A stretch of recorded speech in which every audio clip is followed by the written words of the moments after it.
Με την ανάπτυξη των μέσων παραγωγής, δηλαδή την τεχνολογική εξέλιξη, καταφέρνεται η αλματώδης αύξηση της παραγωγής, που σε συνδυασμό με την υπερεντατική εκμετάλλευση της εργασίας, επιτυγχάνεται η συγκέντρωση του πλούτου σε όλο και λιγότερα χέρια. Οι μικρομεσαίοι σβήνουν προς όφελος των λίγων καπιταλιστών. Η εργατική τάξη πετιέται στην ανεργία.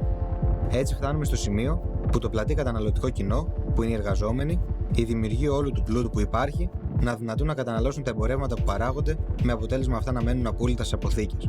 Κρίση υπερπαραγωγής. Ο καπιταλισμός, για να περιορίσει τους κραδασμούς και να καθυστερήσει τις κρίσεις, προωθεί το δανεισμό, που ουσιαστικά είναι η υποθήκευση μελλοντικής εργασίας, η οποία όμως δεν θα συμβεί εξαιτίας της τάσης του συστήματος για αύξηση της ανεργίας. Κατά την εμφάνιση των κρίσεων, οι καπιταλιστές μέσα από το κράτος τους προσπαθούν να μειώσουν αυτό που αυτοί αποκαλούν εργατικό κόστος, μισθούς, συντάξεις, ασφάλιση, και προετοιμάζονται να δημιουργήσουν νέες αγορές για το ιδιωτικό κεφάλαιο που έχει γίνει πια μονοπωλιακό, όπως αποκρατικοποιήσεις, ιδιωτικοποίηση παιδείας, υγείας, ασφάλισης. Ό,τι κατακτήσεις είχαν ως τώρα οι εργαζόμενοι, το κεφάλαιο τους παίρνει πίσω. Ακολουθεί η μεταφορά του χρέους των τραπεζών και μεγάλων επιχειρήσεων σε δημόσιο χρέος και από εκεί σε χρέος που οφείλουμε να πληρώσουμε εμείς με φόρους, υποτίμηση της εργασίας και των ζώων μας.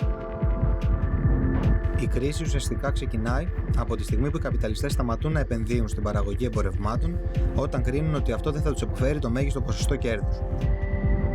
Τότε περνούν στην πιο αναπτυγμένη και πιο παρασιτική μορφή, που είναι ο χρηματοπιστωτικός τομέας. Δημιουργώντας όλο και μεγαλύτερα ρίσκα, φτάνουν στο σημείο να υποθηκεύουν και να χρεοκοπούν ακόμα και χώρες, ώσπου αρχίζουν να σκάνε οι φούσκες, δημιουργώντας χρηματοπιστωτικό γεγονός. Η τάση αυτή ανάπτυξης του καπιταλισμού δεν σταματιέται. Μπορεί να καθυστερήσει όταν υπάρχει ένα δυνατό διεκδικητικό εργατικό κίνημα, όχι όμως και να τη σταματήσει. Ο τροχός της ιστορίας δεν μπορεί να γυρίσει πίσω. Ο τρόπος παραγωγής δεν θα επιστρέψει ποτέ στην παλαιότερη του μορφή. Στη φάση αυτή ανάπτυξης αλλά και γενίκευσης της κρίσης, ένα πράγμα μπορεί μόνο να σταθεί εμπόδιο στο σύστημα. Η πολιτική οργάνωση των φτωχών λαϊκών τάξεων σε παγκόσμια κλίμακα, που αντιπροσωπεύοντας τα δικά τους συμφέροντα, θα προσπαθήσουν να μετατρέψουν την καπιταλιστική κρίση σε επαναστατική κατάσταση, δημιουργώντας τις προϋποθέσεις για επαναστατική αλλαγή της κοινωνίας. Στο πεδίο των καπιταλιστικών χωρών δημιουργούνται στρατόπεδα που φτιάχνονται ανάλογα με τα συμφέροντα των παραπάνω κρατών. Τα στρατόπεδα αυτά, στη γενίκευση της κρίσης, συγκρούονται μεταξύ τους ένοπλα. Η παραπάνω σύγκρουση φτάνει και στις μητροπόλεις του καπιταλισμού. Εν ολίγης, οι μεγάλες καπιταλιστικές κρίσεις τερματίζονται συνήθως με παγκόσμιο πόλεμο. Η καταστροφή κεφαλαίου σε έμψυχο και άψυχο υλικό είναι αυτή που δημιουργεί τις προϋποθέσεις για το ξεπέρασμα της κρίσης, ώστε να μπουν οι οικονομίες ξανά σε τροχιά ανάπτυξης με πιο σύγχρονα μέσα παραγωγής. Μετά το τέλος του Πρώτου Παγκοσμίου Πολέμου, οι νικήτηρες καπιταλιστικές χώρες, η ΗΠΑ, Γαλλία και Αγγλία, υποχρέωσαν τη Γερμανία σε μια ταπεινωτική συμφωνία που υπογράφτηκε ως η Συνθήκη των Βερσαλλιών. Η παραπάνω συμφωνία υποχρέωσε τη Γερμανία στην καταβολή τεράστιων αποζημιώσεων που ήταν αδύνατο η τελευταία να καταβάλει. Κάτω από αυτές τις συνθήκες της φτώχειας και της ανέχειας γεννήθηκε το φαινόμενο Χίτλερ. Η γερμανική αστική τάξη έδωσε στο Χίτλερ το πράσινο φως να κηρύξει τον Δεύτερο Παγκόσμιο Πόλεμο, προσπαθώντας με αυτόν τον τρόπο να ξεπεράσει την κρίση, κατακτώντας νέες αγορές. Παράλληλα, σε ολόκληρη την Ευρώπη, την εποχή του Μεσοπολέμου, βρέθηκαν στην εξουσία φασιστικά και ανελεύθερα καθεστώτα, δείχνοντας με αυτόν τον τρόπο την κατεύθυνση που οδηγούσε τους λαούς της Ευρώπης ο καπιταλισμός στην περίοδο εκείνη. Τέτοια καθεστώτα ήταν η Ουγγαρία το 1920, η Ιταλία το 1922, η Ισπανία το 1923 με τον Πρίμο ντε Ριβέρα και το 1936 με τον Φράνκο, η Ρουμανία το 1930 και φυσικά η Ιαπωνία το 1926 με τον αυτοκράτορα Χιροχίτο. Μια από τις προτεραιότητες του ναζιστικού καθεστώτος ήταν η διάλυση της Σοβιετικής Ένωσης, ώστε να πάψει αυτή να αποτελεί το παράδειγμα για άλλους λαούς. Στην ιστορία της ανθρωπότητας, κρίσεις οικονομικές υπήρχαν πάντα.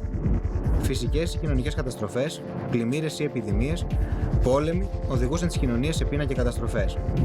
Οι οικονομικές κρίσεις παίρνουν όμως συγκεκριμένη μορφή όταν εμφανίζεται η μεγάλη βιομηχανία, όπου η παραγωγή αποκτά όλο και μεγαλύτερο κοινωνικό χαρακτήρα. Με το πέρασμα του καπιταλισμού σε μονοπωλιακό στάδιο, οι κρίσεις υπερπαραγωγής συνεχίζονται πιο δυναμικά τον 20ο αιώνα, με τις κρίσεις του 1907 και του 1914 που οδήγησαν στον Πρώτο Παγκόσμιο Πόλεμο, η κρίση του 1920, του 1929 και του 1937 που οδήγησαν στον Δεύτερο Παγκόσμιο Πόλεμο, τη μεγαλύτερη ανθρωποσφαγή στην ιστορία της ανθρωπότητας. Σύμφωνα με τα στοιχεία που υπάρχουν σήμερα, οι θάνατοι που σχετίζονται με τον Δεύτερο Παγκόσμιο Πόλεμο μπορεί να έφτασαν τα 80 εκατομμύρια. Το κεφάλαιο τρομάζει όταν έρθει αντιμέτωπο με την ανυπαρξία κερδών, όπως ακριβώς η φύση μπροστά στο κενό. Με την προοπτική κάποιων κερδών ξυπνάει από το λίθαργό του. Με κέρδος 20% ζωντανεύει. Με 50% γίνεται θετικά παράτολμα. Με 100% λιώνει κάτω από το πόδι του όλους τους ανθρώπινους νόμους. Και με 300% δεν υπάρχει εγκληματική ενέργεια που να μην ρισκάρει, ακόμα και με τον κίνδυνο να οδηγηθεί στην γκιλοτίνα. Καρλ Μάρξ. Η κατάσταση στην Ελλάδα. Η ελληνική αστική τάξη, εξαρτημένη πάντοτε από το ξένο κεφάλαιο, δεν κατόρθωσε ποτέ να συγκροτηθεί πραγματικά σε τάξη, διότι οι ξένοι προστάτες της δεν της επέτρεψαν ποτέ να αποκτήσει μεγάλη βιομηχανία. Έτσι, εκτελούσε πάντα χρέη μιζαδόρου μεσίτη. Αυτή ήταν πάντα η ελληνική αστική τάξη από την εποχή του 1821 έως και σήμερα, σε μια χώρα που δεν πέρασε και λίγα. Βαλκανική πόλεμη 1912-1913, Εθνικός διχασμός 1916, Πρώτος Παγκόσμιος Πόλεμος 1914-1918, κινήματα, δικτατορίες, μικρασιατική καταστροφή 1922 και ήττα της Μεγάλης Ιδέας. Το 1936, μέσα σε μια ασταθή πολιτική περίοδο, ο αγγλόφιλος βασιλιάς Γεώργιος διορίζει πρωθυπουργό έναν βαθιά συντηρητικό πολιτικό, τον Ιωάννη Μεταξά. Αυτός, παίρνοντας όλες τις εξουσίες στα χέρια του, κηρύσσει πραξικόπημα στις 4 Αυγούστου της ίδιας χρονιάς. Το μεταξικό καθεστώς, στην προσπάθειά του να σταθεροποιήσει το σύστημα, κυνήγησε τους κομμουνιστές με φρικτά βασανιστήρια. Ακόμη και όταν οι τελευταίοι ζήτησαν μετά την εισβολή των Ιταλογερμανών την απόλυσή τους από τις φυλακές και τα νησιά για να πολεμήσουν τους κατακτητές, οι χωροφύλακες όχι μόνο δεν τους απέλυσαν, αλλά τους παρέδωσαν στη γερμανική φρουρά, από όπου αυτή εκτελούσε ως αντίπεινα πολιτικούς κρατούμενους όταν γίνονταν κάποιο σαμποτάζ από τον Ελληνικό Λαϊκό Απελευθερωτικό Στρατό, τον ΕΛΑΣ. Παρόλο που το Κομμουνιστικό Κόμμα Ελλάδας, μέσω του ηγέτη του Νίκου Ζαχαριάδη, κάλεσε τον ελληνικό λαό και τα μέλη του κόμματος στο δίκαιο αμυντικό αγώνα απέναντι στη φασιστική Ιταλία. Ο δικτάτορας Μεταξάς, ενώ δήλωνε ανοιχτά ότι τα συμφέροντα της Ελλάδας δεν διαφέρουν σε τίποτα από αυτά της Μεγάλης Βρετανίας, από την άλλη εμπνέονταν από τη φασιστική ιδεολογία του Τρίτου Ράιχ. Η Θεσσαλονίκη σαν πόλη είχε κίνηση μεγάλη, εμπορική. Βέβαια η φτώχεια της εποχής φαίνονταν προπαντός στα προάστια, όπως Σταυρούπολη, Μενεμένη, ήταν τόποι πολύ φτωχοί με σκουπίδια, κάποιοι στάβλοι έξω δηλαδή. Αλλά σαν πόλη και τότε ακόμη ακούγονταν Αθήνα, μεγαλύτερη, δεύτερη η Θεσσαλονίκη. Η εποχή όμως όπου ο Μεταξάς ισορροπούσε ανάμεσα στην ναζιστική Γερμανία και την ιμπεριαλιστική Αγγλία είχε περάσει ανεπιστρεπτή. Ξημερώματα της 28ης Οκτωβρίου του 1940 τον επισκέπτεται στο σπίτι του ο Ιταλός πρέσβης Γκράτσι, διαμηνύοντάς του ότι για την ανοχή της Ελλάδας έναντι των Βρετανικών στρατιωτικών επιχειρήσεων στα ελληνικά χωρικά ύδατα, η Ιταλική κυβέρνηση απαιτούσε από αυτόν την ανεμπόδιστη διέλευση των Ιταλικών στρατευμάτων στις 6 π.Μ. σε κομβικά σημεία της χώρας. Ο Μεταξάς, που όπως φάνηκε από τα απομνημονεύματα του Ιταλού πρέσβη, δάκρυσε γιατί τον εγκατέλειψαν οι φίλοι του, δεν είπε όχι, αλλά βουρκωμένος με μία λυπημένη και σταθερή φωνή απάντησε, δηλαδή έχουμε πόλεμο. Από εκεί και πέρα, όπως είναι γνωστό, ο ελληνικός λαός ενωμένος διεξήγαγε ένα δίκαιο αμυντικό πόλεμο για ζωή και αξιοπρέπεια, τον πρώτο νικηφόρο πόλεμο απέναντι σε χώρα του φασιστικού άξονα. Κηρύχθηκε πρώτα ο πόλεμος με τους Ιταλούς και σε αυτόν τον πόλεμο έδειξαν οι Έλληνες και τον πατριωτισμό τους και την ανδρεία τους. Γιατί ενώ ήταν χώρα φτωχή, σχεδόν άοπλη για την εποχή εκείνη, με γκράδες, ενώ η Ιταλία ήταν σύγχρονα οπλισμένη και μεγάλη χώρα, όμως αντιστάθηκαν οι Έλληνες τόσο ηρωικά που τους πήραν παραμάδωμα. Αυτό είχε ενθουσιάσει τον ελληνικό λαό, παλεύοντας για την ελευθεριά, και όταν επιτέθηκαν οι Γερμανοί και πάλι δεν το βάλανε κάτω. Και μάλιστα ενώ Γαλλία και Σερβία χωρίς αντίσταση οι Γερμανοί τις κατέλαβαν, η Ελλάδα αντιστάθηκε κάποιες ημέρες, περισσότερες από αυτές τις μεγάλες χώρες. Έπειτα από την ταπεινωτική ήττα του Μουσολίνι, σειρά είχαν οι Γερμανοί φασίστες του Χίτλερ, που στις 6 Απρίλη του 1941 εισέβαλαν στην Ελλάδα από τα ελληνογιουγκοσλαβικά και ελληνοβουλγαρικά σύνορα, ενώ ο κύριος όγκος των ελληνικών δυνάμεων βρίσκονταν στο ελληνοαλβανικό μέτωπο. Παρ' όλα αυτά, οι Έλληνες που βρίσκονταν στα παραπάνω μέτωπα προέταξαν όσο καλύτερη αντίσταση μπόρεσαν. Ιδιαίτερα οι μαχητές των οχυρών του Ρούπελ έδωσαν ένα καλό μάθημα στους Γερμανούς κατακτητές, δίνοντας μία πρόγευση του τι θα επακολουθήσει. Πολύ σημαντική στιγμή του πολέμου αποτελεί η αντίσταση του κριτικού λαού και των συμμάχων που βρέθηκαν στο νησί, που ξεκινάει στις 20 Απρίλη. Και ενώ ένα κομμάτι του πολιτικού κόσμου, όπως ο Τσουδερός, ο Παπανδρέου και άλλοι, το σκάνε μαζί με τον βασιλιά για το Κάιρο, ο διοικητής του Τρίτου Σώματος Στρατού Δυτικής Μακεδονίας, Τσολάκογλου, υπογράφει τη συνθηκολόγηση με τους Γερμανούς. Είναι ο ίδιος άνθρωπος που θα αποτελέσει τον πρώτο κατοχικό πρωθυπουργό της Ελλάδας. Από εκεί και πέρα ξεκινάει μία από τις δυσκολότερες ιστορικές περιόδους που έχει περάσει το ελληνικό έθνος. Η τριπλή κατοχή, γερμανική, ιταλική, βουλγαρική, που διήρκησε περίπου 4 χρόνια, άφησε εκατοντάδες χιλιάδες νεκρούς από πείνα, εκτελέσεις, αρρώστιες. Η πείνα την περίοδο από το 41-42, ο χειμώνας, ήταν πραγματικά τρομερός. Όταν βρισκόσουν στη Θεσσαλονίκη, έβλεπες σε κάθε γωνιά να υπάρχουν ορισμένοι άνθρωποι οι οποίοι να λένε ψωμί θέλουμε. Που δυστυχώς την άλλη την ημέρα το πρωί οι περισσότεροι από αυτούς, βέβαια βγαίναν καινούργοι κάθε μέρα, ήταν πεθαμένοι. Και τότε το κάρο του Δήμου μαζί με 2-3 υπαλλήλους που είχε, περνούσε και τους μάζευε στο κάρο και δυστυχώς τους πήγαινε κάπου προς το Καφτατζόκι, που εκεί υπήρχε ένα συνεργείο του Δήμου, όπου και τους έρνε. Υπέφερε πάρα πολύ ο κόσμος εκείνη την εποχή.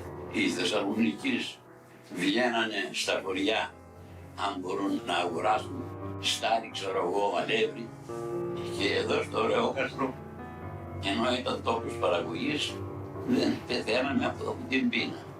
Εξαιτίας της επίταξης των Γερμανών όλης της παραγωγής. Και ξέρεις την πείνα, Εκείνο που ξέρω εγώ είναι ότι πεινούσαμε, δεν μπορούσαμε να λύσουμε το πρόβλημα του άρτου. Ιδιαίτερα η δική μου οικογένεια έχει δοκιμαστεί πολλαπλώς και σκληρότατα. Τον Φεβρουάριο ο πατέρας μου και η μητέρα μου έπαψαν να ζουν.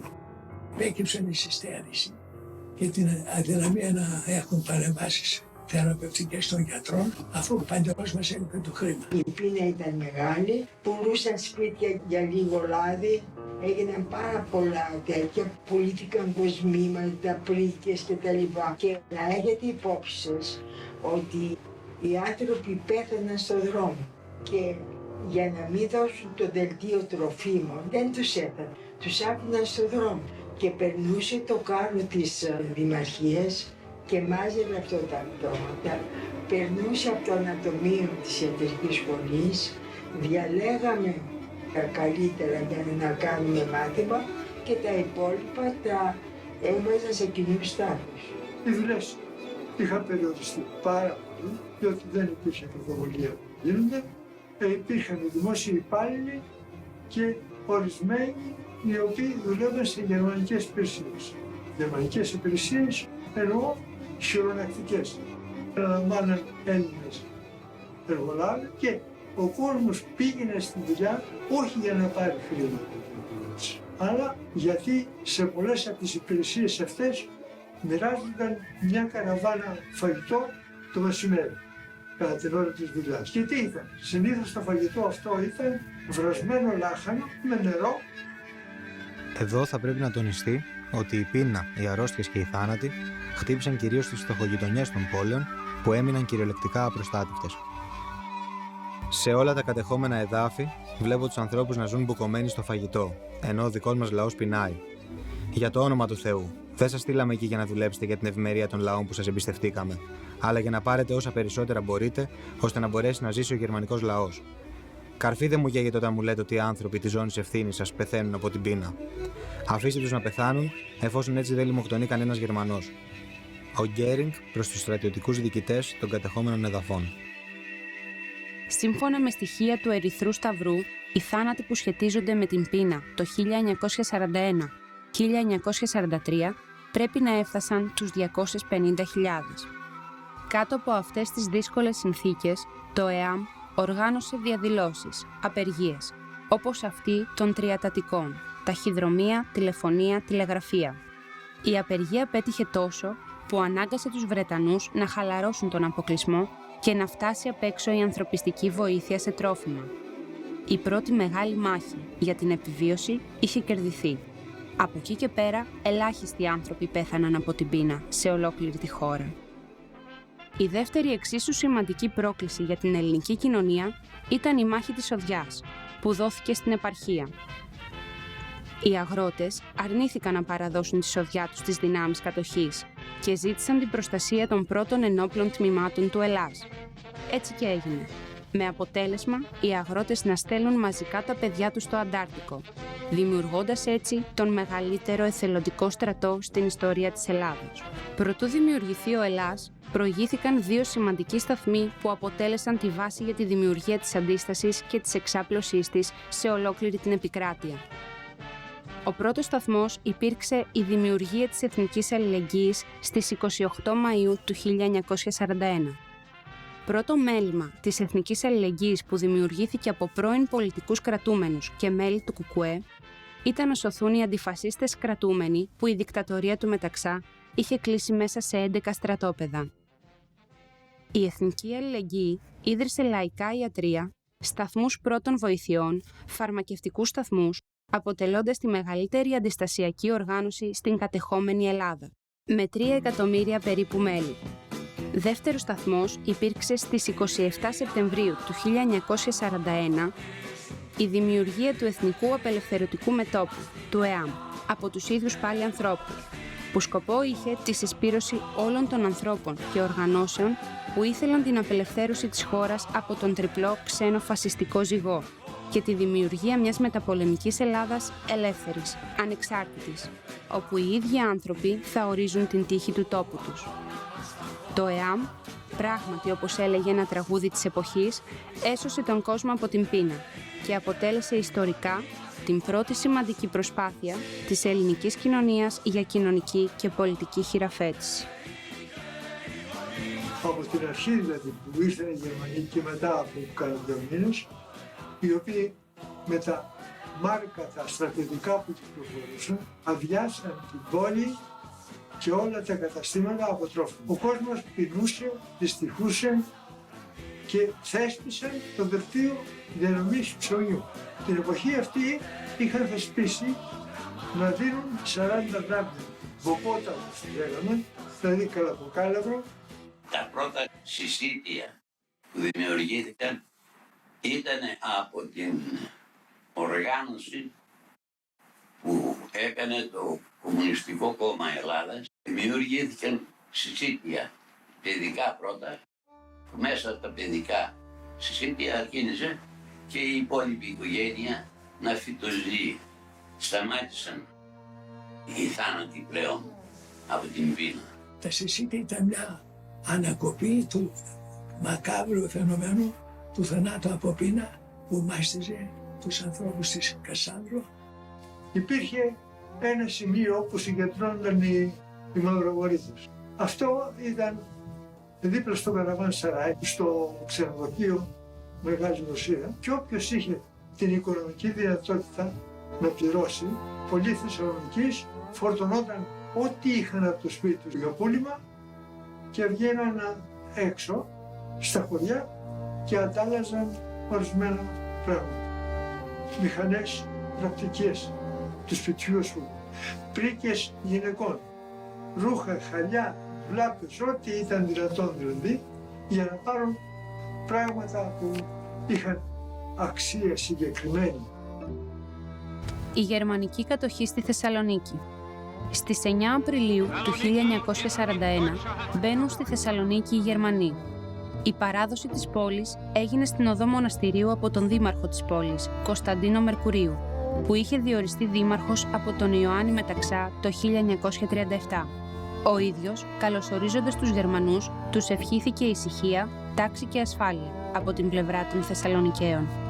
Τα λόγια του Δημάρχου μετέφρασε στους κατακτητές ο γερμανόφιλος καθηγητής πανεπιστημίου Περικλής Βυζουκίδης. Το ανώτατο γερμανικό στρατηγείο των Βαλκανίων εγκαταστάθηκε στο Πανόραμα Θεσσαλονίκης, στο σχολείο Ανατόλια.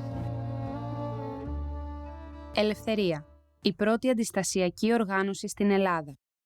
Στις 8 Απρίλη του 1941, μία μέρα πριν την είσοδο των Γερμανών στη Θεσσαλονίκη, οι κομμουνιστές Σίμος Κερασίδης, Απόστολος Τζανής και Μωυσής Πασχαλίδης οργανώνουν την απόδραση από το σανατόριο Ασβεστοχωρίου, 12 κομμουνιστών κρατούμενων που θα αποτελέσουν μαγιά για την ανάπτυξη της αντίστασης στη Θεσσαλονίκη.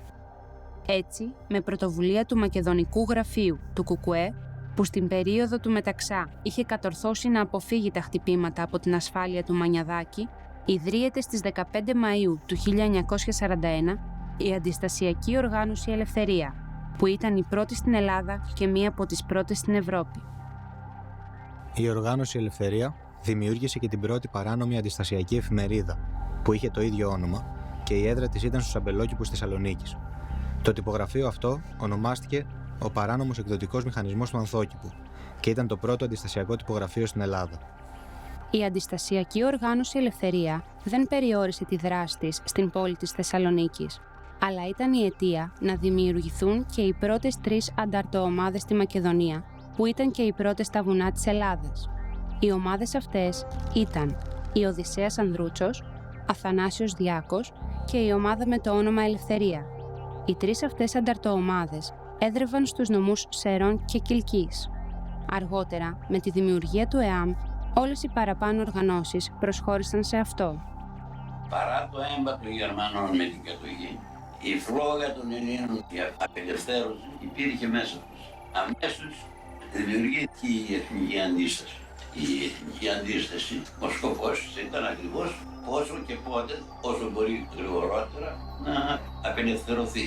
Ένας λόγος που δεν άργησε να αναπτυχθεί η εθνική αντίσταση ήταν η θάνατη, η μιζέρια των ανθρώπων. Αυτός που δεν έχει να πάει θα αγωνιστεί για να βρει να πάει. Η πίστη για την ελευθερία, γιατί δεν ανέχτηκαν τον κατακτητή και όλοι ό,τι μπορούσαν να προσφέρουν προς την κατεύθυνση αυτή το κάνουν. Αλλά ακόμα θεωρούσαν τον εαυτό τους αδικημένο όπως ήταν και πιστεύαν σε μια καλυτέρευση ζωής, σε μια ζωή κάτω από καλύτερες συνθήκες. Η στιγμή που με τράβηξε η εθνική αντίσταση ήταν με την εισβολή των Γερμανών. Μόλις εμφανίστηκαν στο χωριό οι Γερμανοί και τα κάναν άνω κάτω στο σπίτι μου, τότε ακόμα τους έχω μισήσει και ύστερα από 5-6 μήνες, όταν άρχισε η πείνα στην Ελλάδα, ήρθαν από τη Θεσσαλονίκη κομμουνιστές να ψάξουν δουλειά στα χωριά, να βρουν ένα κομμάτι ψωμί να πάνε, παράλληλα και να δουλέψουν για τη δημιουργία τότε του ΕΑΜ. Εκείνοι με στρατολόγησαν και στο Κομμουνιστικό Κόμμα Ελλάδας το 1942.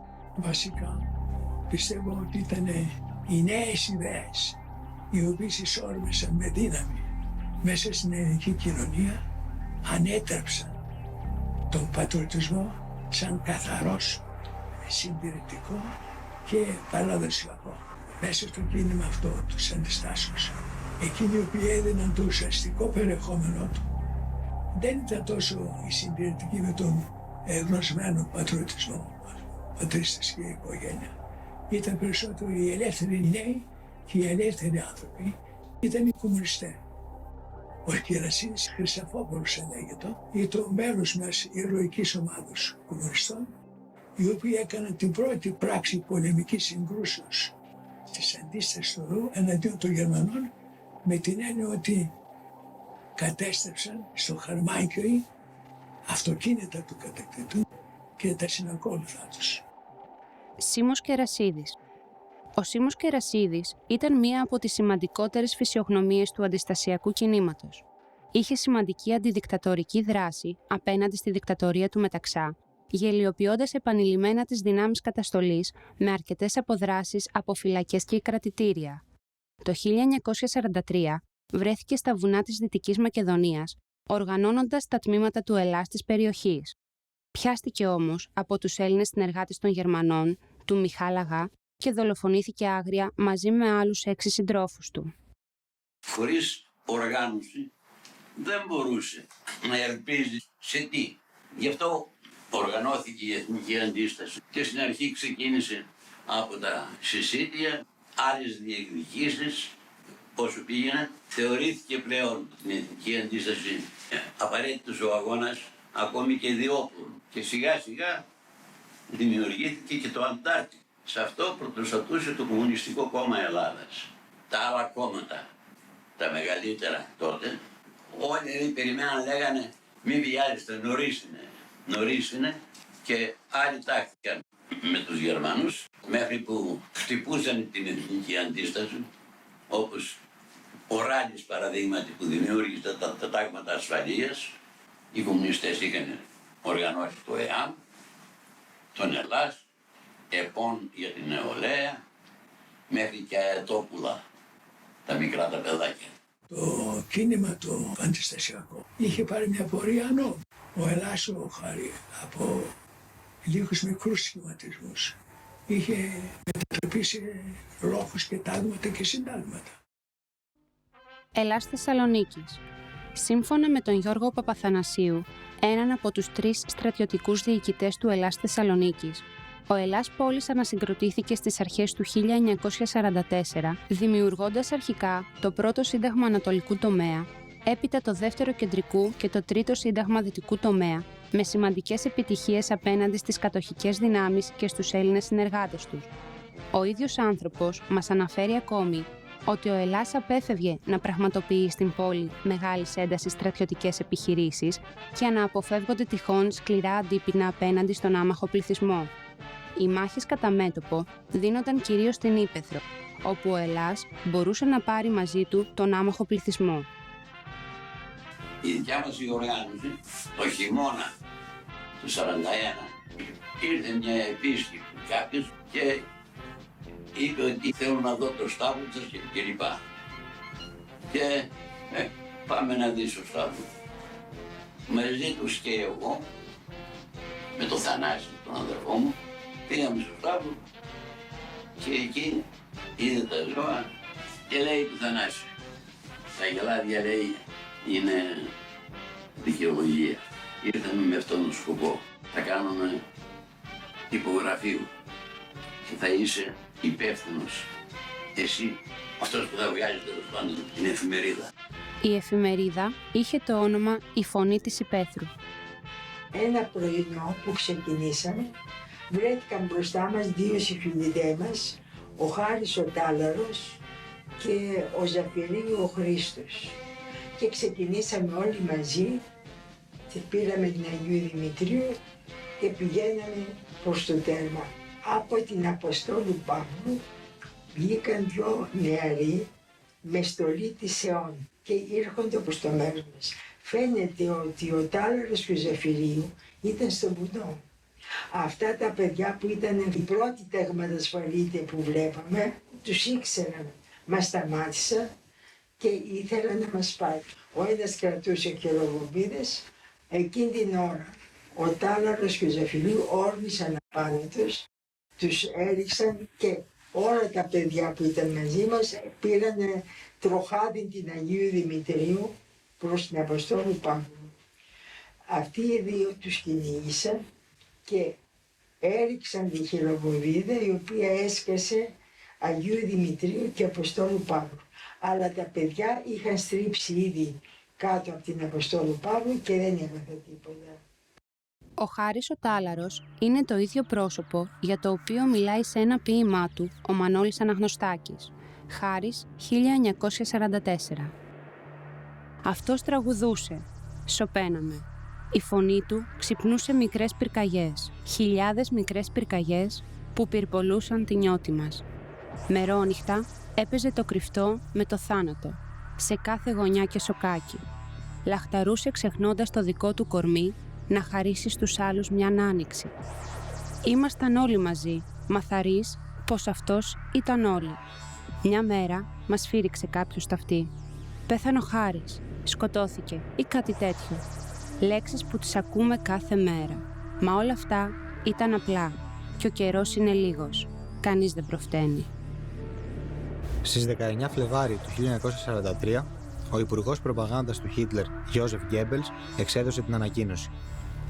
Ο γερμανικός λαός δίνει το αίμα του, η υπόλοιπη Ευρώπη ας δώσει την εργασία της. Και η ναζιστική διαταγή ήταν η εξής. Κάθε κάτοικος της Ελλάδας ηλικίας 16 έως 45 χρονών είναι υποχρεωμένος, όταν το απαιτήσουν οι συνθήκες, να αναλάβει δουλειά για γερμανικές ή ιταλικές υπηρεσίες που του υποδείχθηκε. Όποιος δεν εκπληρώνει τις υποχρεώσεις που προκύπτουν από τις παραγράφους 1 και 2, τιμωρείται με χρηματική ποινή απεριορίστου ύψους, φυλάκιση ή ρηκτή ή με στρατόπεδο αναγκαστικής εργασίας. Αμέσως στην Αθήνα και σε όλες τις πόλεις της Ελλάδας ξεσπάνε τεράστιες μαχητικές διαδηλώσεις. Οι δύο μεγαλύτερες διαδηλώσεις που είχαμε στη Θεσσαλονίκη, η μία ήταν για την επιστράτευση και η δεύτερη ήταν για να μην επεκταθούν οι βούλοι. Στην επιστράτευση είχε πλημμυρίσει η Θεσσαλονίκη από κόσμο. Τον εγνώρισα εκεί όλοι οι φοιτητές. Η αριστερή μόλις είχα κατέβει από τον Άρης και ήμουν τραυματίας ανάπηρος. Και όλοι αυτοί εκεί, οι συναγωνιστές, με προσήγησαν με σεβασμό. Και ένας από αυτούς ήταν και ο Αναγνωστάκης. Σε μια λοιπόν περίπτωση που κάναμε την απεργία, είχαμε απέναντί μας την χωροφύλακη με τα όπλα, έτοιμα και σε παράταξη χωροφύλακες. Και έπρεπε εμείς να τους διασπάσουμε αυτούς, να περάσουμε και να πάμε εκεί που έπρεπε να πάμε. Και το κάναμε αυτό. Αλλά εκείνος ο οποίος έδινε πνοή, έδινε θάρρος, έδινε ελπίδα, έδινε κάτι το μαγικό, ήταν ο Αναγνωστάκης, διότι αναψηφώντας τους κινδύνους έπεφτε απάνω στους χωροφύλακες, θα το σκοτώσουν τον άνθρωπο. Κουβανούσαμε τα κοπάνα με την εκτός από τους σφαίρες. Είχαμε και τους χωροφύλακες εξαγριωμένους και οι μας κουβούσαν. Με εντολή και καθοδήγηση από μέρος του ΕΑΜ και του ΚΚ, κατέβηκε ο κόσμος όλοι, γεμίσαν οι δρόμοι. Την πρώτη επίθεση που δεχτήκαμε ήταν από την εκατονταρχία της χωροφυλακής. Ήταν το ειδικό τμήμα για αυτές τις δουλειές που είχαν. Η εκατονταρχία δεν μπόρεσε να τα βγάλει πέρα και τι κάνανε. Ειδοποίησαν τους Γερμανούς. Και ήρθαν οι Γερμανοί με τα αυτοκίνητα και με τις μοτοσυκλέτες, οι πεταλάδες οι λεγόμενοι, οι Γεστάπο δηλαδή, και πέσανε πάνω στον κόσμο. Και από εκεί άρχισε το κυνηγητό του κόσμου. Όπου καταλαβαίνετε, είχαμε ορισμένους τραυματίες. Η Ελλάδα είναι από τις λίγες χώρες που δεν στείλαν στρατό υπέρ των Γερμανών. Μαχητικές διαδηλώσεις ενάντια στην επιστράτευση έγιναν σε όλες τις μεγάλες πόλεις της Μακεδονίας, που συνετέλεσαν και αυτές στη ματαίωση της επιστράτευσης.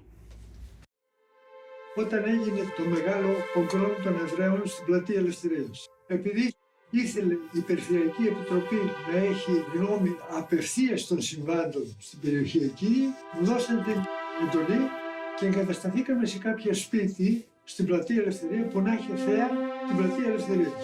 Και εκεί παρακολουθήσαμε όλα τα βασανιστήρια και την τυραννία που έγινε στους Εβραίους. Ο Μαξ Μέρτεν ήταν ο κύριος υπεύθυνος εξόντωσης των Εβραίων της Θεσσαλονίκης. Και υπήρχε γραμμή και τακτική να επιστρατευτούν όσο μπορούν περισσότεροι Εβραίοι και να εκπτώσουν και πράγματα.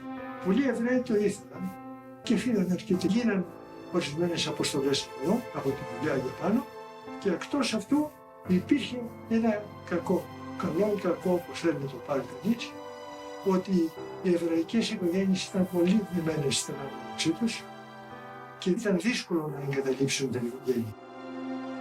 Σύμφωνα με το βιβλίο του Στίβεν Μπόουμαν, «Η αντίσταση των Εβραίων στην κατοχική Ελλάδα», προκύπτει ότι τουλάχιστον 650 ήταν οι Εβραίοι που πολέμησαν τους Ναζί στο πλευρό των ανταρτών, κυρίως του Ελλάς, και οι περισσότεροι από αυτούς ήταν στη Μακεδονία.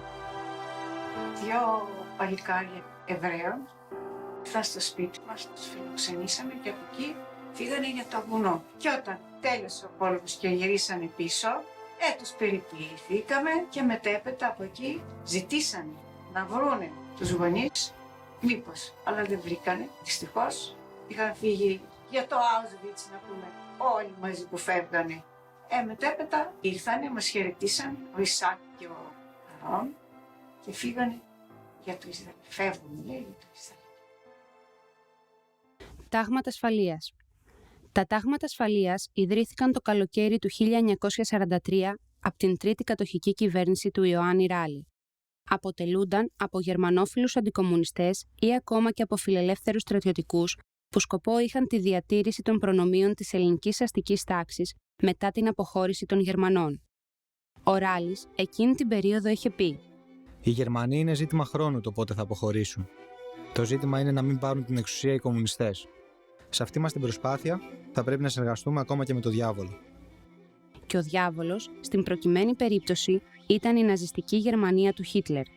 Κάπως έτσι εξηγείται και ο ρόλος των αντρών της ειδικής ασφάλειας και της αστυνομίας πόλεων, που έγιναν ανοιχτά όργανα των κατακτητών.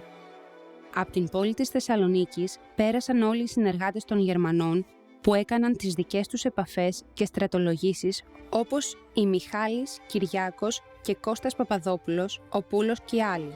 Οι άνθρωποι των ταγμάτων ασφαλείας ήταν άνθρωποι του περιθωρίου, άτομα τα οποία δεν είχαν συγκρότηση, στοιχειώδη συγκρότηση δεοντολογική. Με λίγα λόγια, οι άνθρωποι των ταγμάτων ασφαλείας ήσαν κοινωνικώς απόβλητοι και πνευματικώς απαράδεκτοι. Δεν συγκρουσήκαμε εμείς στην αρχή, γιατί οργανώνονταν το Ελλάς. Εμείς δεν ταχθήκαμε, δεν μας άρεσε δηλαδή ο κομμουνισμός. Αυτή ήταν η βλέψεις αυτών. Ήταν να φέρουν κομμουνισμό. Και εμείς ξεχωρίσαμε τη θέση μας. Γιατί ακούγαμε κάτι πράγματα, δεν ανεχόμασταν. Δεν το ανεχόμασταν. Έβλεπα εγώ τη γιαγιά μου, εκείνη τη γιαγιά μου, τι να πω. Το πρωί μετάνια στην εικόνα μπροστά, το μεσημέρι το ίδιο. Χτυπούσε η καμπάνα ο Εσπερινός, το ίδιο. Και άκουγα κάτι έλεγε και κάποτε τη ρώτησα, γιαγιά, πες μου, τι λες εκεί που γονατίζεις? Δεν μου έλεγε. Θα τα μάθεις αργότερα, παιδί μου. Δικαιολογούν ότι ο Ελλάς πολεμούσε τους Γερμανούς. Δεν πολεμούσε τους Γερμανούς. Ξεσήκωνε τον λαό πηγαίνοντας σε ένα χωριό και οι Γερμανοί για εκδίκηση. Ποιο είναι αυτό το χωριό? Κοντά τους μάζεψαν τους άνδρες στην πλατεία, τις γυναίκες και τα μικρά παιδιά τα αφήσανε και τους άλλους τους βάλανε στην εκκλησία και τους δώσαν φωτιά οι Γερμανοί. Τα τάγματα ασφαλείας ήταν όργανα των κατακτητών. Αφού από αυτούς πληρώνονταν, άσχετα αν τα παίρναν μέσω χρυσοκόπου από τη Γενική Διοίκηση κλπ. Και ήταν τάγματα λιτών. Δεν ήταν τάγματα ασφαλείας. Αφού κανένας άλλος δεν μας ενοχλεί, μας ενοχλούν μόνο αυτοί, οι αριστεροί. Πρώτα, η Θεσσαλονίκη είχε μία δύναμη, μπορώ να πω, που τους ανέχονταν οι Γερμανοί. Ποιοι είναι? Ξέρω εγώ. Από ό,τι θυμάμαι, έναν Φράγκουλα έλεγαν και κάτι άλλα ονόματα δεν θυμάμαι τώρα. Όπως εμείς ιδιαίτερα εδώ στην Ελληνική είχαμε τους Βουλγάρους. Για να αποσύρουν οι Γερμανοί τα στρατεύματα, τα οποία τα χρειαζόταν αλλού, παραχωρούσαν κάθε τόσο και ένα κομμάτι από τη Μακεδονία εδώ πέρα στους Βουλγάρους. Έτσι το ίδιο κάνανε και με τα τάγματα ασφαλείας. Και θεωρούνταν άξιοι όταν σκοτώναν κάποιον αριστερό. Αυτά ήταν τα χαϊδεμένα παιδιά των Γερμανών. Βέβαια υπήρχε και το τμήμα του Πούλου, το οποίο ήταν καθαρά με γερμανικές φωνές, ενώ αυτοί βάζαν διάφορες ονομασίες. Όπως στο τέλος όλοι τους πετάξαν τα παλιά σήματα που είχαν στα καπέλα τους και βάλαν ελληνικός στρατός. Γίνανε δέξι. Η πρώτη όμως δημιουργία ταγμάτων ασφαλείας στη Θεσσαλονίκη έγινε από τον Αντώνη Βίχο σε συνεργασία με τον επιθεωρητή νομαρχιών Μακεδονίας, συνταγματάρχη Χρυσοχώου. Ο Βίχος, σε μία από τις προκηρύξεις του στην ναζιστική εφημερίδα Νέα Ευρώπη, απευθυνόμενος στο λαό της Θεσσαλονίκης, έλεγε: Το ΕΑΜ λέει πως θέλει να σας ελευθερώσει με τις συμμορίες του. Σκεφτήκατε όμως από τι τάχα θέλει να σας ελευθερώσει? Οι Γερμανοί ήρθανε το 1941 στη χώρα μας, ο πόλεμος τελείωσε γρήγορα και ο Φίρερ Αδόλφος Χίτλερ υποσχέθηκε την ανεξαρτησία της Ελλάδας. Ακούστε όλοι, στον αγώνα κατά του πολσεβικισμού, η Ελλάδα είναι απόλυτα σύμφωνη με τη Γερμανία. Ο Βίχος όμως γρήγορα έπεσε σε δυσμένεια και φυλακίστηκε από τους Γερμανούς. Το κενό του Βίχου ήρθε να καλύψει ο Δάγκουλας, που ήταν ο πιο σκληρός από όλους.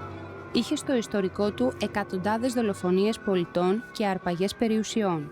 Το τάγμα του Δάγκουλα ήταν κάτι σαν ελληνικά SS, όπου στα κρατητήρια των αρχηγείων του γίνονταν άγριες δολοφονίες και μεσαιωνικά βασανιστήρια.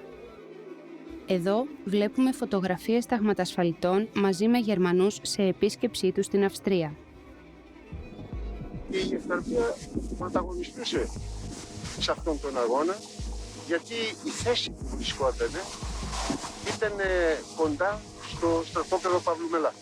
Και όπως γνωρίζουμε, το στρατόπεδο Παυλουμελά ήταν ένα στρατόπεδο συγκέντρωσης βασανιστήριων, εκτελέσεων πολλών κρατουμένων.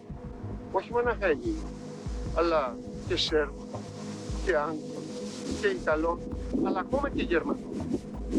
Οπότε η Ευκαρπία, όλους αυτούς οι οποίοι καταφέρνουν να δραπετεύσουν από το στρατόπεδο συγκέντρωσης του Παυλουμελά, ήταν ο χώρος ο πλέον κατάλληλος για να υποδεχθεί αυτούς τους δραπέτες. Και από εκεί και μετά, μέσω Ευκαρπίας, Ήρου, Ασβεστοπορείου, να πάνε προς Χορτιάτη και να συνδεθούν με τους αντάρτες. Η Ευκαρπία ήταν γνωστό ότι έπαιζε αυτόν τον ρόλο. Και από αυτό το ρέμα ακόμα, πολλοί που δικοπανούσαν από το στρατόπεδο του Παυλουμελά, ερχόταν στη συνέχεια μέσα και από υπόγειες διαμάχες προς Ευκαρπία. Η Ευκαρπία για αυτόν τον λόγο έπρεπε να τιμωρηθεί. Και για αυτόν τον λόγο οι Δαγκουλέοι, τα τάγματα ασφαλείας, και έχοντας μια λίστα 17 ατόμων, εκείνη την μέρα, τα τέλη του Ιούλιου του 1944, γίνεται το μπλόκο, περικύκλωση της Ευκαρπίας, καλούν πρωί-πρωί όλους τους κατοίκους να βρεθούν σε εκείνη την πλατεία κοντά στην εκκλησία με αυτό το μπλόκο. Αφού πήρανε αυτούς που βρήκανε από τη λίστα που κατοίκανε στα χέρια τους, τους οδήγησαν στο δημοτικό σχολείο, τους βασάνισαν για να ομολογήσουν και άλλους, και τελικά, αφού δεν ομολόγησαν κανέναν άλλον, τους φέρανε σε αυτόν εδώ τον τόπο, όπου ήταν ένα καμίνι, μια ασβεσταριά, και κατά πεντάδες τους εκτελούσαν. Απλώς συγκεντρώσανε το κόσμο μέσα στην αγορά, φωνάξαν μερικά ονόματα, τα φόρτισαν στα αυτοκίνητα. Τους πήγαινε στη Γερμανία. Το μπλόκο της Καλαμαριάς δεν ήρθαν Γερμανοί, ήρθε ο Δάγκουλας. Ο Δάγκουλας ήταν που σκότωσε, γιατί κοίταξε, μια λεπτομέρεια, δεν την ξεχνάω, ο αναγνώστου, ο αστυνομικός, τρόπος του λέει είναι αστυνομικός, αλλά ήταν άνθρωπος κιόλας. Έλεγε, αύριο είναι Κυριακή, να πάτε όλοι οι εκδρομή. Όλοι με το κατάλαβαν. Μπήκαν στα καΐ, κανέθηκαν. Αλλά οι παλιοί δεν το δώσαν σημασία. Η ασφάλεια θα σκοτώσει κόσμο, όλοι σηκωθείτε να πείτε. Αύριο να μην πάτε λίγο στην Καλαμαριά. Εμείς τι κάναμε, δεν του περάσαμε κανένα. Από τους παλιούς ήταν αυτό. Γιατί τους καινούριους δεν τους ήξεραν. Πού να τους ξέρουν τους καινούριους, τους εαμίτες, και τους σκότωσαν και από τη γυναίκα των άντρων τους. Το μωροπλιά. Με 5 παιδιά, μέσα στον δρόμο τους σκότωσαν. Πήγε η γυναίκα, μην τα σκοτώνετε στον άντρα μου, σκοτώνουν και αυτήν, και μένουν τα 5 παιδιά έτσι. Τα τάγματα ασφαλείας, οι δυνάμεις της ελληνικής χωροφυλακής και της αστυνομίας βρίσκονταν κάτω από τις διαταγές του ανώτατου διοικητή των ΕΣΕΣ στην Ελλάδα, Βάλτερ Σιμάνο. Παρόλα αυτά, υπήρξαν αστυνομικοί που βοήθησαν τον πληθυσμό και κάποιες φορές και τις αντιστασιακές οργανώσεις, δίνοντας σε αυτές πολύτιμες πληροφορίες. Εκείνο που θυμάμαι, όταν έγινα 6-7 χρονών, τότε κατάλαβα την έλλειψη του πατέρα μου. Έπρεπε εμείς να αγωνιστούμε από τα μικρά μας χρόνια για να επιζήσουμε. Και ευτυχώς είχαμε έναν θείο καλό, Βαντζανάκη του πατέρα μου, και μας φρόντιζε. Αλλιώς είμαστε χάλια. Με 3 παιδιά, ορφανά. Καλά, δόξα τω Θεώ, καταφέραμε και επιζήσαμε. Δεν μπορώ να ξέρω τους λόγους. Κάποιοι βέβαια τους βάλανε στο μάτι και τους προδώσανε. Έδωσαν τα ονόματα αυτά, ούτως ώστε ήρθαν και τους συλλάβανε αυτούς. Τους καθάρισαν έτσι για ψυχρό. Οι άνθρωποι που γνωρίζουν το τίμημα της ζωής και μόνο αυτοί έχουν δικαίωμα στην ευγένεια του θανάτου που τον διακινδύνευσαν ή τον αποδέχτηκαν με καθαρή συνείδηση. Κι αν μια μέρα τα παιδιά του φωνάξουν ότι θα προτιμούσαν ένα ζωντανό πατέρα από ένα νεκρό ήρωα, πέστε τους απλά ότι και εκείνος θα είχε προτιμήσει να ζήσει για αυτά και για εκείνον τον ίδιο, καθώς και ότι για να δεχθεί ένας άνθρωπος τις σωματικές κακουχίες και το θάνατο, χρειάζεται να συντρέχουν πολύ σοβαροί λόγοι. Υπάρχει μεγάλη διαφορά ανάμεσα σε αυτούς που διαλέγουν τον κίνδυνο και σε εκείνους που διαλέγουν τη σιωπή. Από αυτούς που διαλέγουν τον κίνδυνο υπάρχει μεγάλη διαφορά ανάμεσα σε εκείνους που κάνουν την πράξη μέχρι το τέλος και σε εκείνους που παραιτούνται. Υπάρχει επίσης μεγάλη διαφορά ανάμεσα σε αυτούς που δεν έχουν τίποτε να τους κρατά στη ζωή και σε αυτούς που παρά τους σοβαρούς λόγους που έχουν για να ζήσουν, διατηρούν μέχρι το τέλος τη συναίσθηση της ευτυχίας που απαρνήθηκαν και του χρέους που τους σκοτώνει. Καμί. Όταν βγήκαν οι συντάξεις για τα θύματα του 1944, πήρε μια σύνταξη η μητέρα μου, αλλά τότε την πήρε, τότε το 1991 ήταν, μέχρι τότε δεν είχε τίποτα. Αυτή η αποφράδα μέρα σημάδεψε την ευκαρδία και από τότε υπήρχε η τρομοκρατία όπως σε όλες τις γωνιές της χώρας μας και εδώ υπήρχε η αντίστοιχη με τις ομάδες των τάγματασφαλιτών οι οποίοι συνέχισαν μέσα από άλλες θέσεις και γραμμές και ο κόσμος φοβισμένος δεν μπορούσε να τιμήσει ούτε τους εκτελεσμένους αγωνιστές. Εγώ ήμουνα λίγο μεγαλύτερη να πούμε. Το ζήτημα της φυσικής ήταν πάνω απ' όλα. Ορκίζεται οντά, δεν θα περάσει τη γυναίκα. Και η γυναίκα είναι σαν και σένα πολεμάει για την ανεξαρτησία μου. Εκείνη την εποχή όλοι μας, πάνω από το 90% των Ελλήνων, ήταν στην εθνική αντίσταση, στο ΕΑΜ τότε. Υπήρχαν πολλοί τρόποι να δουλέψεις τότε. Αλλά εγώ τουλάχιστον δεν μπορούσα να κυκλοφορώ το βράδυ και να γράφω συνθήματα όπως έκανα πολλοί. Δεν μπορούσα να φύγω στο βουνό, δεν ήταν δυνατόν εκείνη την εποχή. Ασχολούμουν μόνο με τα σωματεία, τα παιδικά και με τους φοιτητάς τους αρρώστους. Εμείς στο Πανεπιστήμιο δεν συναντήσαμε κανένα πρόβλημα από τους συναδέλφους μας. Ήμασταν πολύ φίλοι με τα παιδιά, ήμασταν δεμένοι διότι λόγω της κατοχής είχαμε δεθεί μεταξύ μας, είχαμε έναν κοινό αγώνα.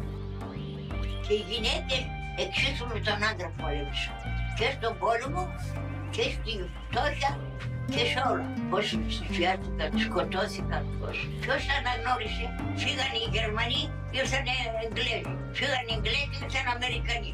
Χειρότεροι, σκοτώναν οι Αμερικανοί, συνέχεια.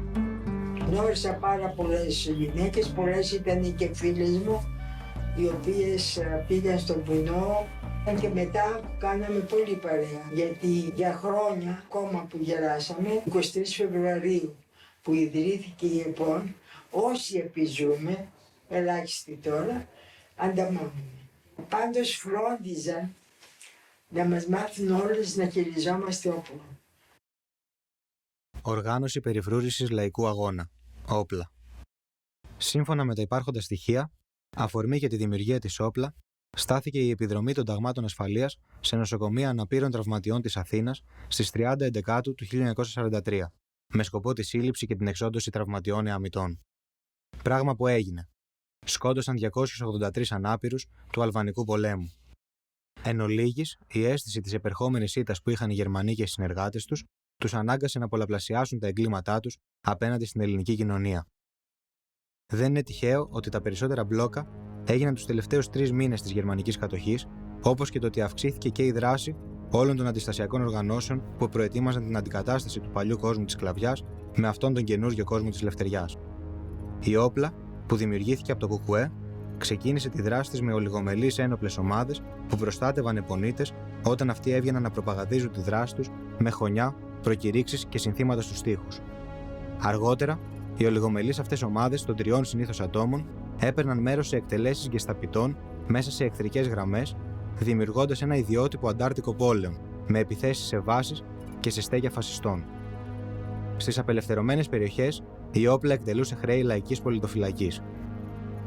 Όσο ήσαν οι Γερμανοί, θα συνεχίζουμε εμείς να υποφέρουμε από την τραγική εκείνη κατάσταση. Αυτό με προπαρασκεύασε υποκειμενικά για να ζητήσω την ένταξή μου στην Όπλα. Πραγματικά για μένα ήταν η εξόντωση των Νενέκων, των Ελλήνων ταγματαϊτών, οι οποίοι είχαν στην υπηρεσία των Γερμανών και προκαλούσαν πάρα πολλές ζημίες στο κίνημα. Ήτανε οργάνωση Όπλα. Αν δεν ήταν αυτοί, όλους τους καθάριζαν τα τάγματα σας.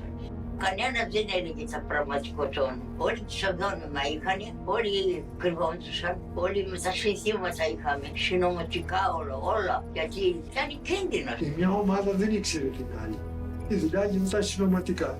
Η συνεδρίαση κατά ομάδα, αυτό το πράγμα ήταν που επικρατούσε σε κάθε κομμάτικη οργάνωση. Να υπάρχει ένας επευλητής. Εγώ ήμουν εντεταγμένος στην ομάδα Όπλα Κασάνδρου Θεσσαλονίκης, την οποία είχε συγκροτήσει ο Στράτζαλης, δημιουργός όλων των επιμέρους ομάδων της Όπλα και στέλεχος διακεκριμένης ισχύως του κομμουνιστικού κινήματος. Η πρώτη δράση έγινε εις βάρος ενός Δήμου, ο οποίος είπε το κατάστημα του στην οδό Γενετσών. Εκεί τον επισκεφθήκαμε και τον εκτελέσαμε πυροβολώντας τον εγώ και ο Αλέξανδρος Γκίδης. Ο Δήμο ήταν ο συνεργάτης του Δάγκολα. Είχε διαπράξει το αδίκημα της καταπροδόσεως ορισμένων, οι οποίοι ανήκαν σε αντιστασιακή δικαιώς οργάνωση. Δυστυχώς αυτή η ομάδα επρόκειτο να αποβεί άτυχος, διότι απεκαλύφθη μια επιπόλαια συμπεριφορά ενός εκ των 5 μελών. Κατόπιν τούτου άρχισε πλέον η σύλληψη των μελών. Εγώ υπήρξα τυχερός, διότι όταν είχαν μεταβεί στο σπίτι μου, δεν με συνάδουν, βρισκόμουν κάπου αλλού και έτσι έμενα κατά ανάγκη στην παρανομία και ακολούθησα την γνωστή διαδικασία της αποκρύψεως μέλων της Όπλα ή και της ΕΠΟΝ, οι οποίοι καταδιώκονται από τους Γερμανούς ή από τους εκπροσώπους τους στρατιωτασφαλίτες. Εν τέλει, με τη βοήθεια ενός συνδέσμου, μεταφέρθηκα και εντάχθηκα στο Ανταρκτικό Συγκρότημα του Ελλάς, στο Χορτιάτι.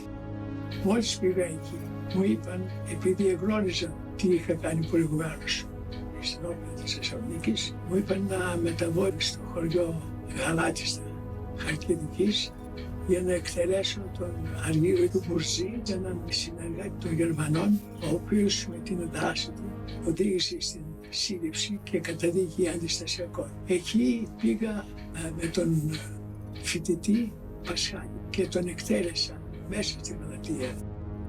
Λίγες μέρες αργότερα, στις 31 Αυγούστου, ο Άλκης Χαριζώνης, παίρνοντας μέρος σε μία μάχη μαζί με έναν αντάρτικο λόχο του 31ου Συντάγματος απέναντι σε βούλγαρους φασίστες, τραυματίζεται σοβαρά στο πόδι. Το τραύμα αυτό του άφησε μόνιμη αναπηρία. Μετά από το Δήμο χρησιμοποιήθηκε σαν υπαρχηγείο και του Δάγκου. Στο κτίριο αυτό έγιναν μια-δυο επιθέσεις ελαφριές, χωρίς όμως πολύ μεγάλα αποτελέσματα, γιατί ήταν αρκετά καινούργιο και θωρακισμένο. Ήταν το πλέον πολυτελές εστιατόριο στην περίοδο της κατοχής. Ήταν για τους ανθρώπους οι οποίοι βγάζαν χρήματα από δουλειές σκοτεινές, μαύρες και οι περισσότεροι από τη μαύρη αγορά, χωρίς να λείπουν μέσα σε αυτούς και οι συνεργάτες των Γερμανών.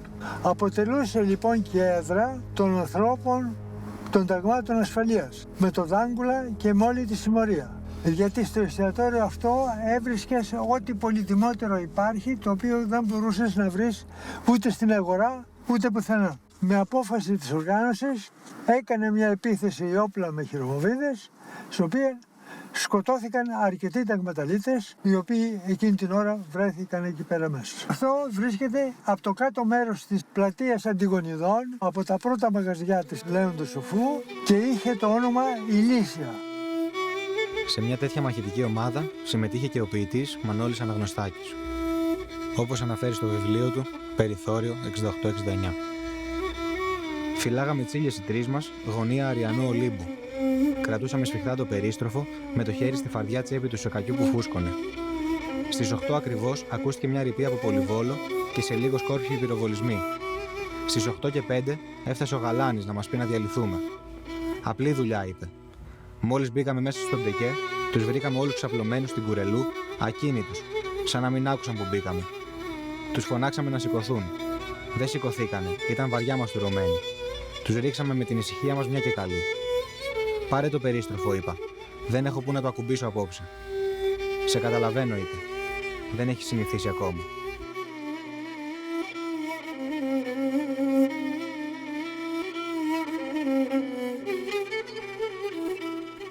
Ο πατέρας μου εντωμεταξύ είχε ενταχθεί στον Ελλάς και για εκδίκηση οι Γερμανοί πήραν εμένα και τη μητέρα μου για αντίπεινα, μας έκλεισαν στο στρατόπεδο Παύλου Μελά. Κοίταξε, η πρώτη εντύπωση ήταν η έκπληξη. Και να σου πω γιατί. Τα παραμύθια που λέγαμε λοιπόν μεταξύ μας εκεί πέρα, τους κακούς ανθρώπους τους βάζουν στη φυλακή. Η φυλακή είναι ένα κουντρούμι, φαντασία. Όταν φτάσαμε λοιπόν στο στρατόπεδο και είδα τα κτίρια του στρατού, μέσα λέω, τι σοϊ φυλακή είναι αυτή. Δεν υπάρχει κουντρούμι εδώ πέρα μέσα, ας πούμε. Την πρώτη μέρα του φαγητού.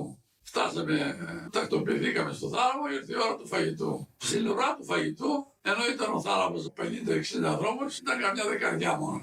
Είχα κι εγώ μια καραβάνα μαζί μου βάζει μια κουταλιά μάγειρας μέσα, ήταν φάβα. Μου λέει, μικρέ, θες κι άλλο. Τώρα καταλαβαίνεις, φυλακή και θες κι άλλο. Με μπέρδευε εμένα αυτό το πράγμα. Πάρε, του λέω, πάρε. Κάθομαι και σε ένα πεζούνι να φάω. Μπαφ, δεν τρώγονταν. Ήταν οι κρατούμενοι, επειδή τα μπιζέλια αυτά ήταν από το 1800 σε κονσέρβες και αυτά, είχαν πιάσει μαμούνια μέσα και τη λέγανε μαμουνόσουπα. Στο στρατόπεδο πρέπει να κάναμε 8 μήνες περίπου. Εκατομμύρια κοργοί και στα ντοβάρια και παντού όπου και λέγανε τα έβλεπες κορκούγιος.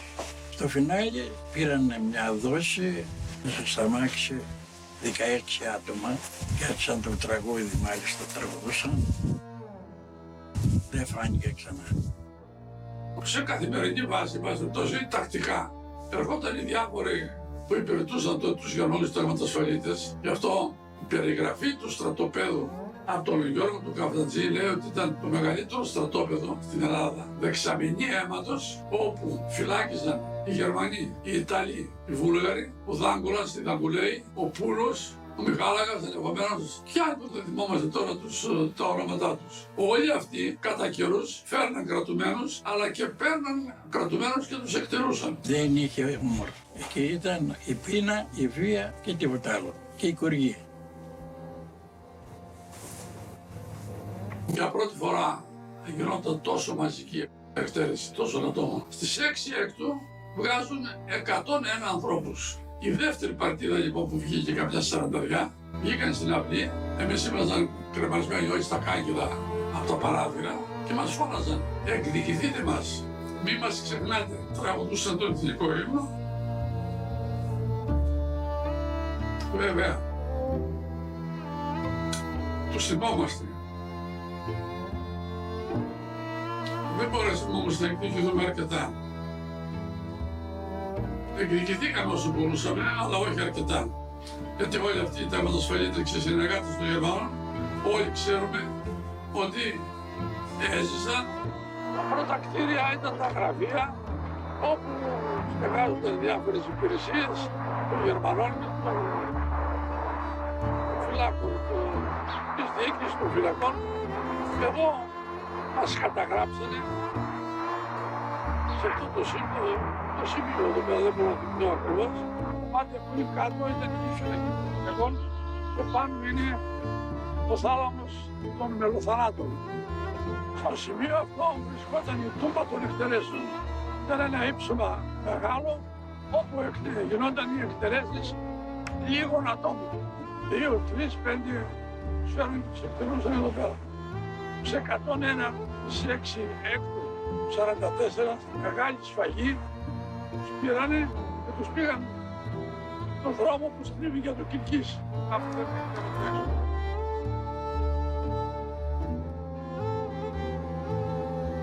Ερχόμενο από τη Θεσσαλονίκη, στο δεξί χέρι που έστριβε ο δρόμος για το Κιλκής, ακριβώς στη γωνία, εκεί τα διανεχόμενα εκεί τα ψηλά, εκεί γινόντουσαν οι εκτελέσεις.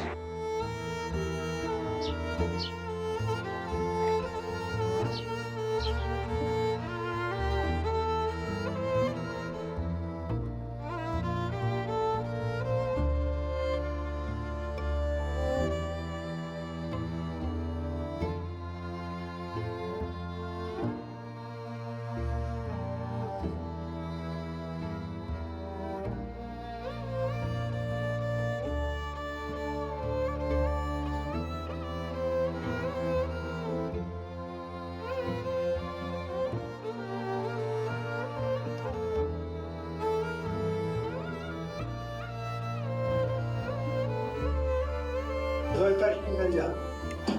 Και δεύτερον εδώ πάνω, η φεράδα αυτή, αν θέλει να μιλήσει με το φύλακα που φυλάει εδώ, η περιπολή μιλάει από εδώ. Εδώ, όταν βγήκα από εδώ πέρα μέσα, όλα μου τα ρούχα ήταν σάπια και δεν χρησιμοποιήθηκε τίποτα ξανά.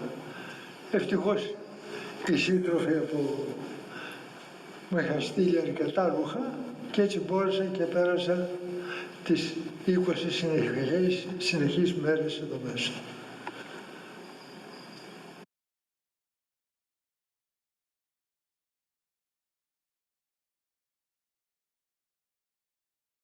Στα κελιά των μελοθάνατων, στα κελιά της απομόνωσης, είναι ακόμα χαραγμένα συνθήματα και ονόματα από την εποχή του εμφυλίου.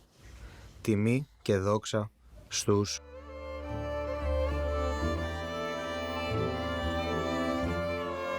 Σε αυτή τη θέση, στη θέση του βρισκόταν ο επισκέπτης.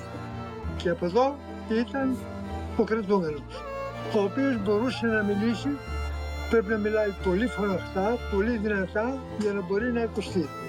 Και τσαμπά να δει τον άνθρωπό του. Σύρμα ψηλό και σύρμα δυνατό.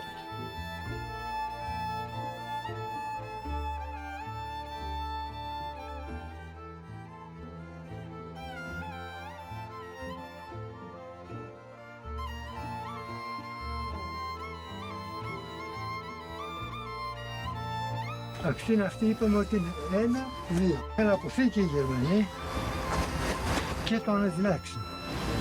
Δηλαδή, φεύγοντας οι Γερμανοί, έφυγε αυτή. Ρε, αυτοί οι σαλταδόροι ήταν παιδιά με ψυχή. Αρπάζανε τη ρεζέρβα και την ξαναπουλούσαν στους Γερμανούς. Ένα βασιλάκι το λέγανε, ένα παλικάρι. Όχι, θα τους χάριζα όλοι. Μάνα του μάλλον θα σε σκοτώσω. Ωραία, δεν με σκοτώνω. Εγώ σαλτάρω λίγο. Θα σαλτάρω και η ρεζέρβα σου δεν θα πάρω.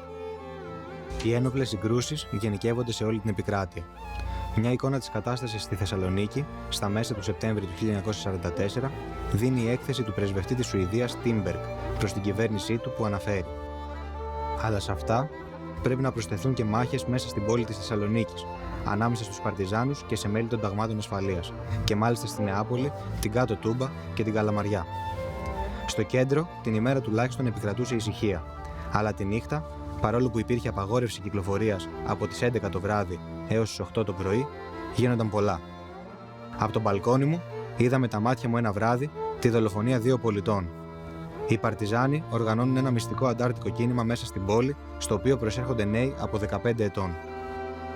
Έκαναν το εξής πράγμα. Τους παίρνανε και τους βάζανε στο βαγόνι προηγείτου του τρένου για να μην μπορούν οι αντάρτες να τεινάξουν το τρένο. Δηλαδή η παγίδα, πώς θα το πούμε. Τον Απρίλιο του 1943 κατατάχθηκα στον Ελλάς και υπηρέτησα στο μηχανικό νοτίο Ολύμπου στη διλοχεία του Βρατσάνου. Ο Βρατσάνος ήταν αξιωματικός του μηχανικού.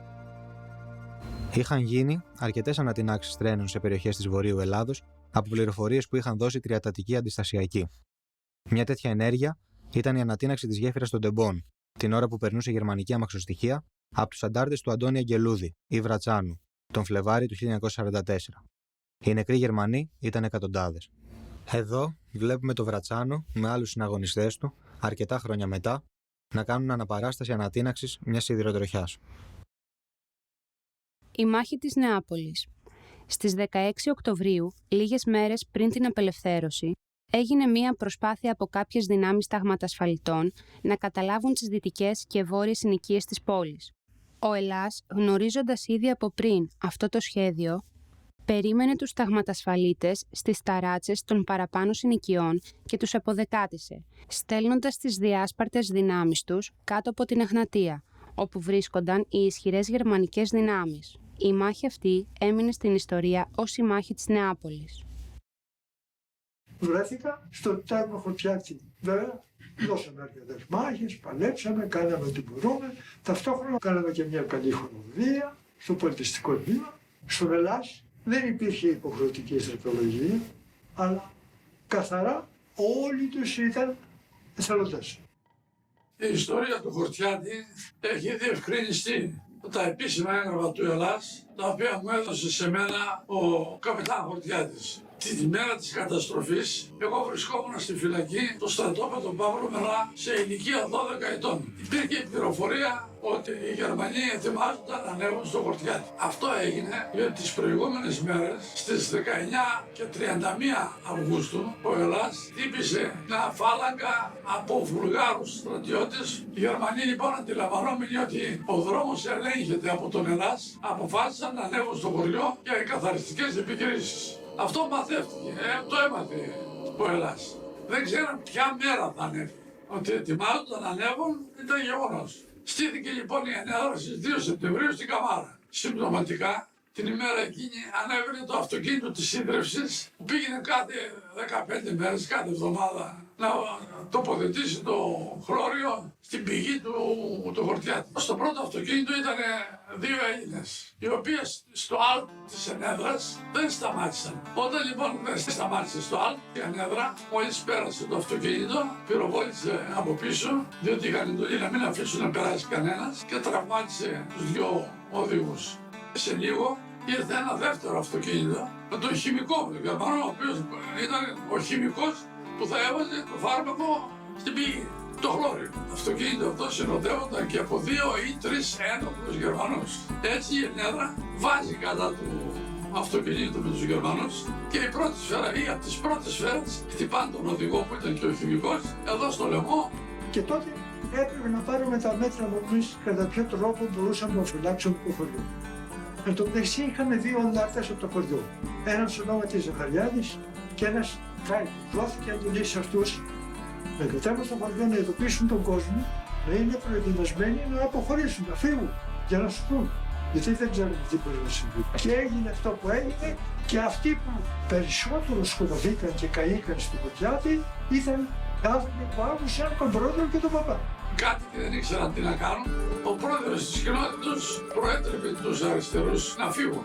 Ο ίδιος όμως και την οικογένειά του και τα γυναικόπαιδα δεν τα άφησε να φύγουν. Ο άνθρωπος δεν περίμενε ότι θα γίνει κάτι τέτοιο. Δεν λέμε ότι το έκανε εσκεμμένα. Πάντως η συντριπτική πλειοψηφία των Χορτιατινών έφυγε από το χωριό. Η μονάδα που ήταν στη Θεσσαλονίκη, που ήταν έτοιμη, είπαμε, για να ανέβει στο Χορτιάτη και δεν ξέραμε ποια μέρα θα ανέβει, φορτώθηκε στα αυτοκίνητα και σε 2 ώρες, σε 1 ώρα ανέβηκε στο Χορτιάτη, παίρνοντας μαζί της και τους ταγματασφαλίτες που είχαν έδρα τόσο στο χώρι, η μονάδα του Σούμπερ, αυτού του σφαγέα της Κρήτης, των Γενιτσών και πολλών άλλων χωριών. Οι Γερμανοί κύκλωσαν το χωριό, μπήκαν μέσα οι ταγματασφαλίτες και τα όργια που κάνανε δεν μπορεί κανείς να το περιγράψει με λόγια. Οι ταγματασφαλίτες του Σούμπερτ σκότωσαν όσους κατοίκους βρήκαν στο χωριό και στα γύρω χωράφια.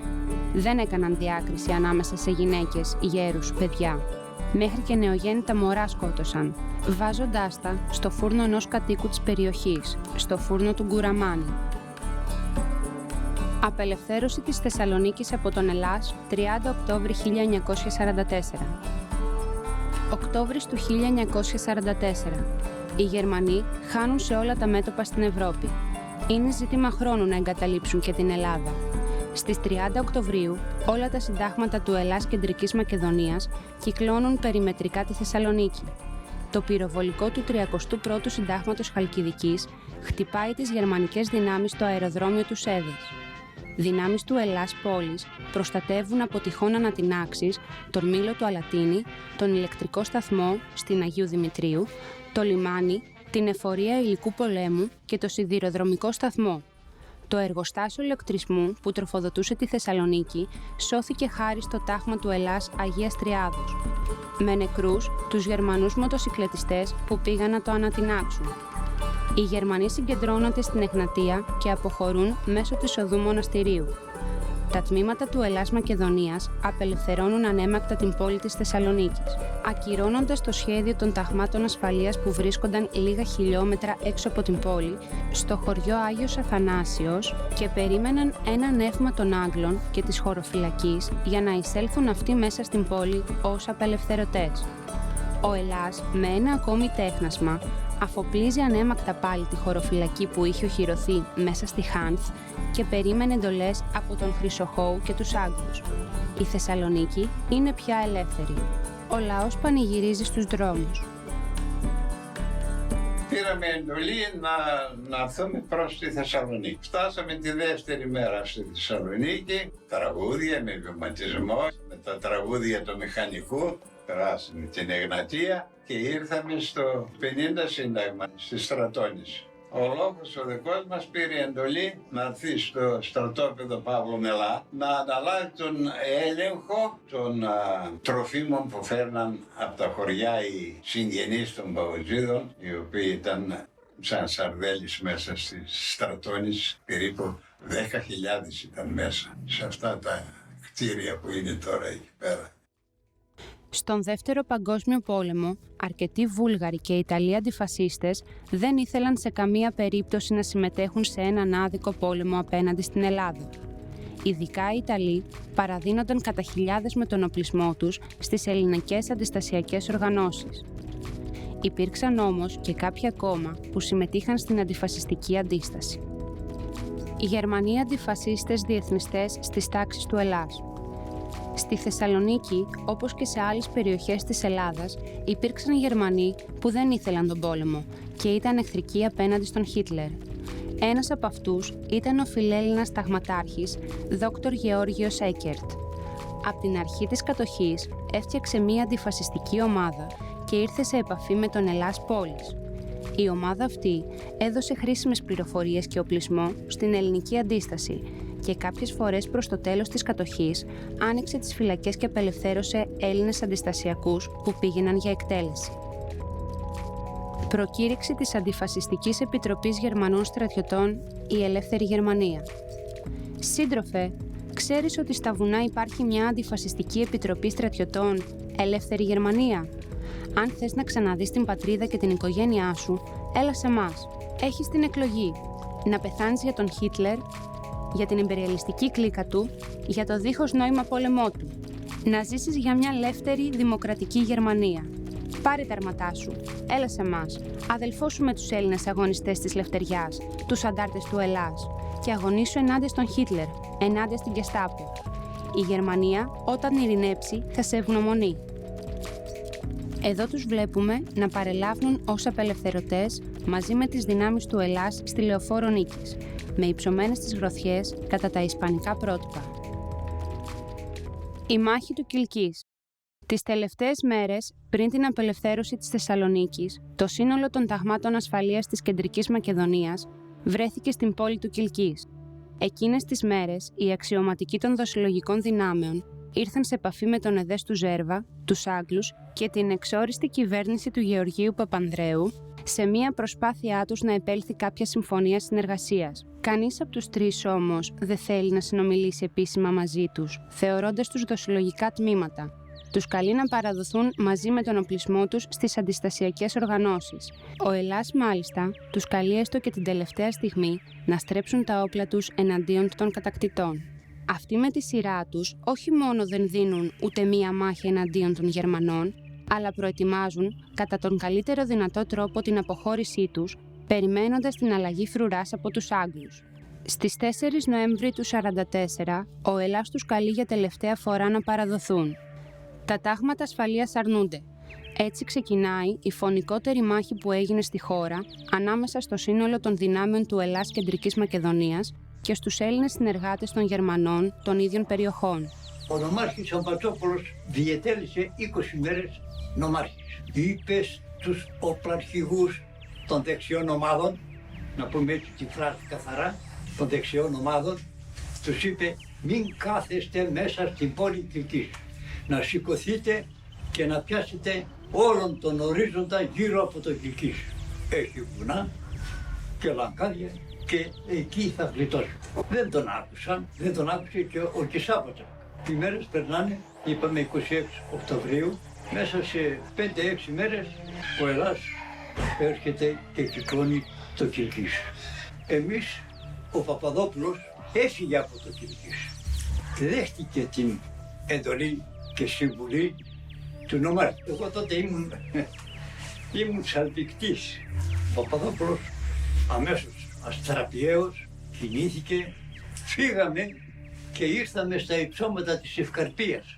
Ο Ελλάς ήξερε ότι ο Παπαδόπουλος είναι έξω και έβαλαν δύναμη εκεί για να μας παρενοχλήσουν, να αντισταθούν απέναντί μας και να μην χτυπάμε και μπούμε μέσα στην πόλη του Κιλκής. Φτάσαμε στην Ευκαρπία, αμέσως άρχισαν τα πυρά του αντιπάλου. Άρχισαν τα πυρά και πιάσαμε πόλεμο μέχρι που βράδιασε. Βράδιασε, εμείς δεν έχουμε άλλο θέση εκεί. Και ο Παπαδόπουλος είπε θα φύγουμε.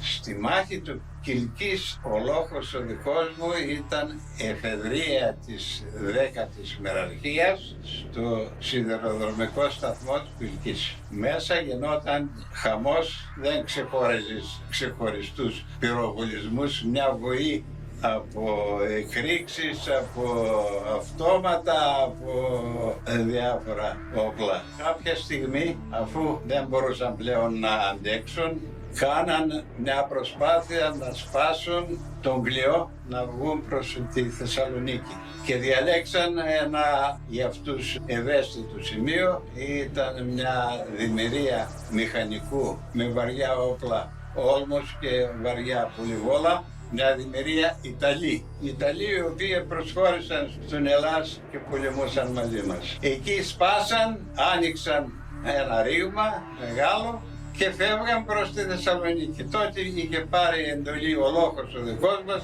να πιάσει τα πρώτα υψώματα, τα οποία ήταν γύρω στα 500 μέτρα από το σταθμό. Εκεί ερχόταν απάνω μας, ήταν χαράδρα, μέσα στη χαράδρα, εμείς στο ύψωμα και βάζαμε. Τώρα χαλούσε ο κόσμος, καταλαβαίνετε, πέσανε εκεί, βρήκαμε μετά και τον αρχηγό του Κούκο, τον Κισάπατσα. Ήταν τραυματισμένος και έτρεχε προς τα έξω, εκεί δεν άνοιξε. Εν πάση περιπτώσει εκεί πέσαν πολλοί. Κάποια στιγμή, αφού έπεσε και ο Άγιος Γιώργης απάνω, τέλειωσε η μάχη του Κιλκής. Το Κιλκής κατελήφθη, τελείωσε. Έγινε ό,τι έγινε. Σκοτωμή μέχρι αφάνταστο σημείο. Και μάζεμα κόσμο.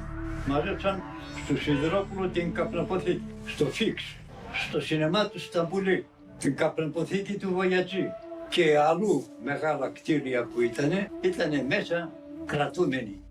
Παρόλες τις ισχυρές δυνάμεις που είχαν οι αμυνόμενοι, η μάχη δεν κράτησε περισσότερο από μισή μέρα, ώσπου να καταρρεύσει και το τελευταίο μέτωπο των ταγμάτων ασφαλείας. Ανάμεσα στους τραυματίες της μάχης του Κιλκής ήταν και ο Δάγκουλας, που προσποιούνταν τον Ελασίτη. Αναγνωρίστηκε όμως και παραδόθηκε στον Ελλάς. Τελικά πέθανε από συψαιμία μερικές μέρες αργότερα σε νοσοκομείο της Θεσσαλονίκης, αφού πρώτα προέβησε αποκαλύψεις για συνεργασία του με ευυπόλοιπτους πολίτες της πόλης. Ο Φορτιάτης έδωσε αρκετά θύματα, νομίζω 6-7 είναι οι νεκροί. Ο καπετάν Άγρας, πρώτος καπετάνιος, ο Καραϊσκάκης, ο Λεμονίδης, τα δύο αδέρφια Λεμονίδη. Επίσης ένας που πιάστηκε αιχμάλωτος και εκτελέστηκε από το στρατοδικείο. Σουμπερίτες. Την ίδια στιγμή, τα δικαστήρια της μετεμφυλιακής περίοδου ρίχνουν στα μαλακά ακόμη και τους Σουμπερίτες δολοφόνους μικρών παιδιών από το ολοκαύτωμα του Χορτιάτη. Ενώ καταδικάστηκαν ερήμην σε θάνατο οι δύο σκληροί υπαρχηγοί του Σούμπερτ, Γερμανάκης και Καπετανάκης, Οι παραβρισκόμενοι στη δίκη Σουμπερίτες έπεσαν στα μαλακά, με μικρές ποινές. Δεν χρειάζεται να πούμε ότι οι θανατικές καταδίκες των 2 Σουμπεριτών υπαρχηγών δεν εκτελέστηκαν ποτέ. Ο χασάπης του Χορτιάτη, Φριτς Σούμπερτ, απολογείται στο Ειδικό Δικαστήριο Εγκληματιών Πολέμου λίγο καιρό πριν εκτελεστεί.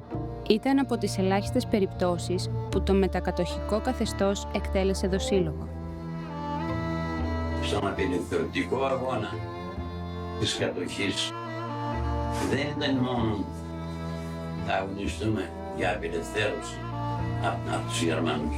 Η οργάνωση του ΕΑΜ είχε βάλει πρόγραμμα απελευθέρωσης και από τους ίδιους τους Έλληνες του φασισμού. Είχε βάλει ιδανικά για τα οποία πάλευαν μαζί με την απελευθέρωση και τι θα γίνει γύρω από την παιδεία, γύρω από την υγεία, που αυτά ακόμη παλεύει ο λαός μας να τα κατακτήσει. Τα ιδανικά που είχε βάλει το ΕΑΜ τα χρόνια της κατοχής. Για μένα άλλος δρόμος δεν υπήρχε. Γιατί αν ακολουθούσαμε άλλον δρόμο και δεχόμασταν τους Γερμανούς και δεν κάναμε τίποτα, υποχρεωτικά οι Έλληνες στρατιώτες θα πολεμούσαν στο Ανατολικό μέτωπο. Επίσης, οι εργάτες όλοι θα πηγαίνουν και θα δουλεύουν σε στρατόπεδα της Γερμανίας για να βοηθήσουν τον γερμανικό εξοπλισμό. Ένα στοιχείο που δεν μπορεί πλέον να αμφισβητηθεί από κανένα είναι ότι ο Ελλάς με την ένοπλη του αντίσταση καθήλωσε στην Ελλάδα περισσότερες από 10 γερμανικές μεραρχίες. Μόνο στη Θεσσαλονίκη υπήρχαν γύρω στις 35.000 Γερμανοί στρατιώτες, που σε διαφορετική περίπτωση οι παραπάνω μεραρχίες θα είχαν απορροφηθεί στο ανατολικό μέτωπο και ο πόλεμος της Ευρώπης θα είχε κερδιθεί από τους Ναζί. Αυτή είναι η σημαντικότερη προσφορά του ελληνικού αντιστασιακού κινήματος. Εγώ το ότι έζησα το χρωστάω στην αισιοδοξία μου. Εγώ δεν είμαι άνθρωπος που τα βάζω κάτω. Τα πράγματα τον τελευταίο καιρό δυσκολεύονται πάρα πολύ. Βλέπουμε τις κινήσεις των Αμερικανών, των Ευρωπαίων. Ετοιμάζονται για ένα τρίτο πόλεμο. Αυτό τουλάχιστον φαίνεται. Τώρα πώς θα το αντιμετωπίσουμε αυτό δεν ξέρω. Πάντως τα πράγματα είναι δύσκολα. Σύμφωνα με οικονομικά στοιχεία της εφημερίδας Καθημερινή, αναφέρεται ότι ο παγκόσμιος πλούτος το 2017 αυξήθηκε κατά 6,4% σε σύγκριση με το 2016, φτάνοντας στα $283, με το 1% των πιο πλούσιων να ελέγχει το 50,1% του παγκόσμιου πλούτου. Ακόμα και στην Ελλάδα της βαθιάς οικονομικής κρίσης, ο πλούτος που παρήχθη το 2016 ήταν $947 δις, ενώ το 2017 αυξήθηκε σε 1,3. Κανένα όμως από τα κυρίαρχα συγκροτήματα ενημέρωσης δεν αναρωτήθηκε. Αφού παράγεται τέτοιος πλούτος, μεσούσης μάλιστα μιας παγκόσμιας οικονομικής κρίσης, πού να πηγαίνει άραγε αυτός ο πλούτος? Και αφού υπάρχει τόσος πλούτος, γιατί να υπάρχουν άνθρωποι που να ζουν έτσι? Και έτσι. Και έτσι. Ο άνθρωπος πρέπει να είναι δίκαιος και να παλεύει για τη δικαιοσύνη, παραβλέποντας και τη ζωή του. Αλλά για να είναι πλήρης δίκαιος, πρέπει να έχει υπόψη του ότι η δικαιοσύνη δεν αφορά μόνο τον άλλο. Πρέπει ο ίδιος να έχει επίγνωση της δικαιοσύνης ότι είναι ένα υψηλό πνευματικό βίωμα και αποτελεί το στέγαστρο του πνεύματος, την κορονίδα της συνειδήσεως του ανθρώπου. Εγώ θεωρώ τον άνθρωπο ότι είναι η τελευταία λέξη στη διαδικασία του φυσικού νόσης. Είναι η ανώτατη επίτευξη της φύσης. Τότε ακριβώς μέσα στη συνείδηση περιλαμβάνει τον ίδιο τον κόσμο. Οι άλλοι δεν έχουν επίγνωση από τον διαδίκτυο, γι' αυτό δεν απασχολούνται.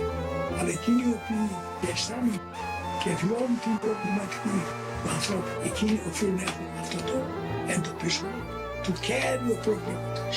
Πρέπει να αντιληφθείς ότι είσαι όλες του πνεύματος, που είναι πλούτος, που είναι αντανάκληση βέβαια της πραγματικότητας και όχι κάτι που έρχεται από μεταφυσικούς ορίζοντας.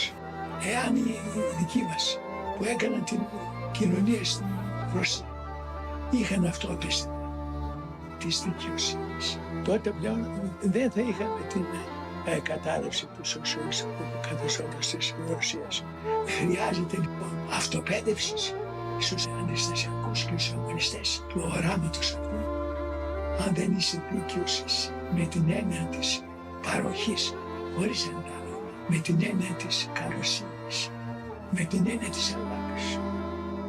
Δεν μπορείς να πείσεις τον άλλο ότι πρέπει να σε ακολουθήσει. Οι άνθρωποι που κατανοούν να είναι ειδικοί με τον εαυτό τους, με την έννοια να μην αδικούν τους άλλους και να πούν τις θυσίες υπέρ του άλλου, αδικώντας τον εαυτό τους, εκείνοι είναι οι πρωταγωνιστές αυτού του ιδεώδους.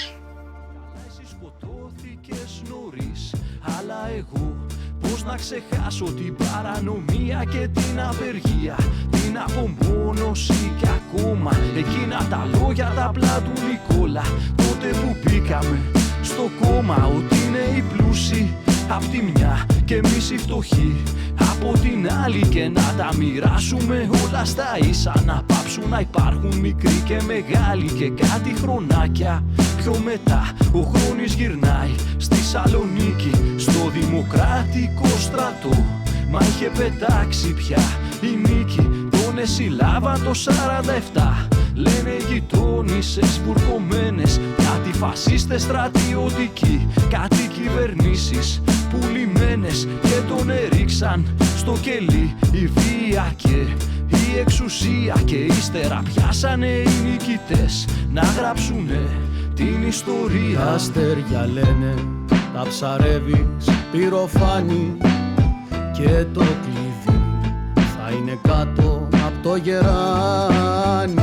Η επανάσταση μονάχα έχει ουσία όσο κρατάει μέχρι να γίνει εξουσία. Και εσύ που έφυγες νωρίς, που να γυρίζεις, ποιους μαχαλάδες και ποια πέλαγα αρμενίζεις. Κι όποτε οι μπάτσοι ένα χαμόγελο ζητάνε, τους λες υπάρχει και ζεϊμπέκικο ρουφιάνε.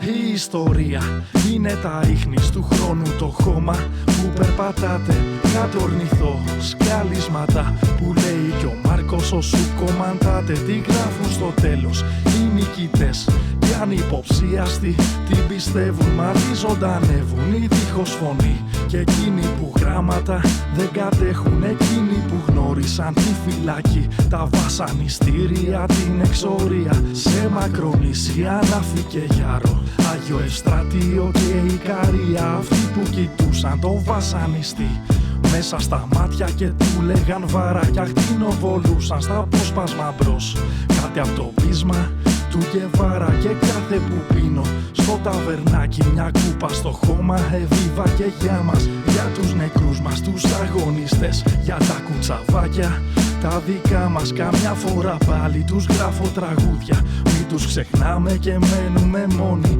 Κάτι στιχάκια, κουπλέ και ρεφρέν, ένα του Χάρη και ένα του Χρόνη. Τι να σου πω πια και τι να μου πεις, έφυγες νωρίς και εγώ εδώ μ' ακόμα. Έγινε εξουσία και η αριστερά, κι είναι ιεραρχικό το κόμμα. Γραφειοκράτες μας ποδηγετούν και προπαγάνδα μας ρίχνουν του μάνι. Όμως δεν ξέρουνε πως το κλειδί θα είναι πάντα κάτω από το γεράνι. Τα αστέρια λένε, τα ψαρεύεις πυροφάνι, και το κλειδί. Μια υπόσχεση που παραμένει ανοιχτή από την εποχή εκείνη είναι πως πέρα από τη ρήξη με τον παλιό παρικμασμένο κόσμο, την πίστη για την κοινωνική χειραφέτηση και τη βεβαιότητα της προόδου, ο επαναστάτης κομμουνιστής ενσάρκωνε ταυτόχρονα την πίστη του στο άτομο και τη δυνατότητά του να εξελιχθεί και να προοδεύσει παρά τις όποιες δυσκολίες της ζωής. Όπως έχει πει και ο Μάρξ, μέσα από την ίδια τους την πράξη, οι άνθρωποι αλλάζουν, ταυτόχρονα τόσο την κοινωνία όσο και την ίδια τους τη συνείδηση. Η ανθρωπότητα έχει ανάγκη σήμερα, όσο ποτέ άλλοτε, από ανθρώπους που να αγαπούν τη ζωή και να πιστεύουν στο δίκιο, που η ανιδιοτέλεια και το ήθος τους να μπορούν να συγκριθούν με εκείνη των πρώτων κομμουνιστών, όλων εκείνων των νέων παιδιών που προτίμησαν ένα υγρό σκοτεινό κελί από μία αναξιοπρεπή ελευθερία, όλων εκείνων των ανθρώπων που έπεσαν για να θριαμβεύσει ζωή, έστω και αν αυτό το όνειρο έμεινε ανολοκλήρωτο. Κάποιοι αντάρτες του Ελλάς, κατεβαίνοντας από ένα βουνό της υπηρωτικής Ελλάδας για να βρεθούν στη μάχη, γνωρίζοντας καλά πως ορισμένοι από αυτούς δεν θα γυρίσουν πίσω, τραγουδούσαν ένα τραγούδι προτρέποντας τους ίδιους και τον κόσμο γύρω τους να μην αναβάλουν τίποτα για το αύριο. Σε περιόδους πολέμων και καταστροφών, οι άνθρωποι ζουν πιο έντονα και πιο αληθινά την κάθε στιγμή, σαν να είναι η τελευταία. Το τραγούδι αυτό έλεγε «Χαρείτε φίλοι, χαμογελάει η ζωή. Κόψτε το ρόδο πριν μαραθεί. Ο χρόνος φεύγει, πετάει. Και ο ανθός που σήμερα χαμογελά, αύριο θα έχει πεθάνει». Όλα τα παραπάνω αποτελούν για εμάς ίσως τη μόνη μας κληρονομιά. Πιστεύοντας ακράδαντα πως όπως κάθε θεωρητικό ζήτημα που βρίσκει την απάντησή του στην πράξη, έτσι και οι μελούμενες γενιές μέσα από τους αγώνες τους θα δώσουν τις απαντήσεις για τα λάθη του παρελθόντος, δημιουργώντας ταυτόχρονα τον κόσμο του μέλλοντος. Εκείνο όμως που μας έχει δείξει ολόκληρη η ιστορία των ανθρώπινων κοινωνιών είναι ότι χωρίς επαναστατική θεώρηση δεν μπορεί να υπάρξει επαναστατική οργάνωση. Χωρίς επαναστατική οργάνωση δεν μπορεί να υπάρξει κοινωνική επανάσταση. Και αυτό που λείπει σήμερα είναι σίγουρα η επαναστατική θεώρηση που θα αντιπροσωπεύσει τις συνθήκες της εποχής. Τότε, έννοιες όπως κοινωνική χειραφέτηση και επανάσταση θα αποκτήσουν πραγματικό περιεχόμενο, αγκαλιάζοντας την ανθρωπότητα σαν ένα όμορφο τριαντάφυλλο στο μακρύ ταξίδι της ιστορίας. Ο θάνατος, ο έρωτας, η ζωή. Οι άνθρωποι είναι πλασμένοι για να ακούγονται. Να νιώθονται, για να αγαπιούνται. Έχουν παιδιά που θα γεννούν πατέρες ανθρώπων. Έχουν παιδιά ανέστια, άσπιτα. Που θα ανακαλύψουν ξανά τη φωτιά. Που θα εφεύρουν ξανά τους ανθρώπους. Τη φύση και την πατρίδα. Την πατρίδα όλων των ανθρώπων. Την πατρίδα όλων των καιρών.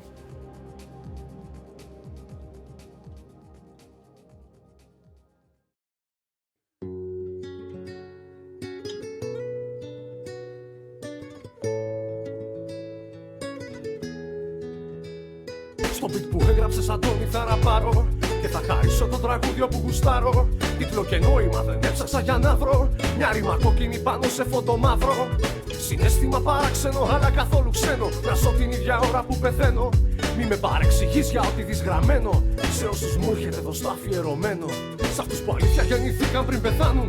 Στους πιτσιρικάδες που δεν θέλουνε ποτέ να χάνουν. Στους τρελούς και ανισόρροπους της κάθε γειτονιάς. Στο φευγάτο που τον ψάχνει ο φωνιάς, στον ποιητή που ήταν πάντοτε στιχάκι. Στο κακό το μαθητή που όμως δεν έγραφε σκονάκι. Σ' όσους δεν καρφώσαν και σ' όσους καρφωθήκαν. Σ' όσους παίξαν στη φωτιά και δεν καήκαν. Σ' όσους ξυπνήσαν από τον ύπνο του δικαίου και δεν τρόμαξαν θανάσιμα τους άλλους υπνοβάτες. Μα τους βγάλαν τις γραβάτες που είχαν φίδια στο λαιμό, φορεμένες από κάποιο αφεντικό. Σ' όλα τα αδέρφια και σ' όλα τα αλάνια που βρεθήκαν λαβωμένα από τα κρατικά τους γκάνια. Και για σας χιλιακουσμένοι, Άλεξη και Μιχάλη, τα ονόματα σας φέρες του λαού μας τη σκανδάλη.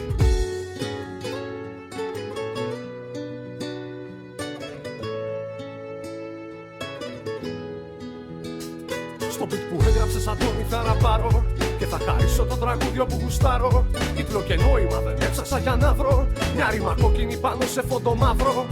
Συναίσθημα παράξενο αλλά καθόλου ξένο. Να ζω την ίδια ώρα που πεθαίνω. Μη με παρεξηγείς για ό,τι δεις γραμμένο. Σε όσους μου έρχεται εδώ στο αφιερωμένο. Στους Αφροαμερικάνους που ζήσες απ' την Ορλεάνη. Στους ρεπέτες Βαμβακάρι και Τσιτσάνι. Στο τραγούδι που έγινε σφυρί να σπάσει αλυσίδα. Και στην επανάσταση που κρύβει αυτή χιλιατηρίδα. Στα παιδιά που ψάχνουν λέμβο στο Αιγαίο. Κόντρα σ' όλους τους ανέμους από Αμερική και Ευρώπη. Και σ' αυτούς που απλώσαν χέρι να σωθούνε οι ανθρώποι που δεν ήτανε ρουφιάνοι κερδοσκόποι. Στην παγκόσμια συνείδηση που δεν λέει να αλλάξει και το άρρωστο μυαλό της να πετάξει. Στην ελπίδα πως μια μέρα θα έχουν όλοι τους κινήσει και η πλάση μόνο μιας θα κοκκινήσει. Σ' όσους πονάνε απ' τα εγκλήματα του αγγείλου του σταυρού, του υπεραλίστικου πολέμου στο κυνήγι θησαυρού. Σ' όσους έδωσαν χαμόγελο απέναντι στην Κάνη, στο Φορτίνο το Σαμάνο και τον Νίκο Μπελογιάννη.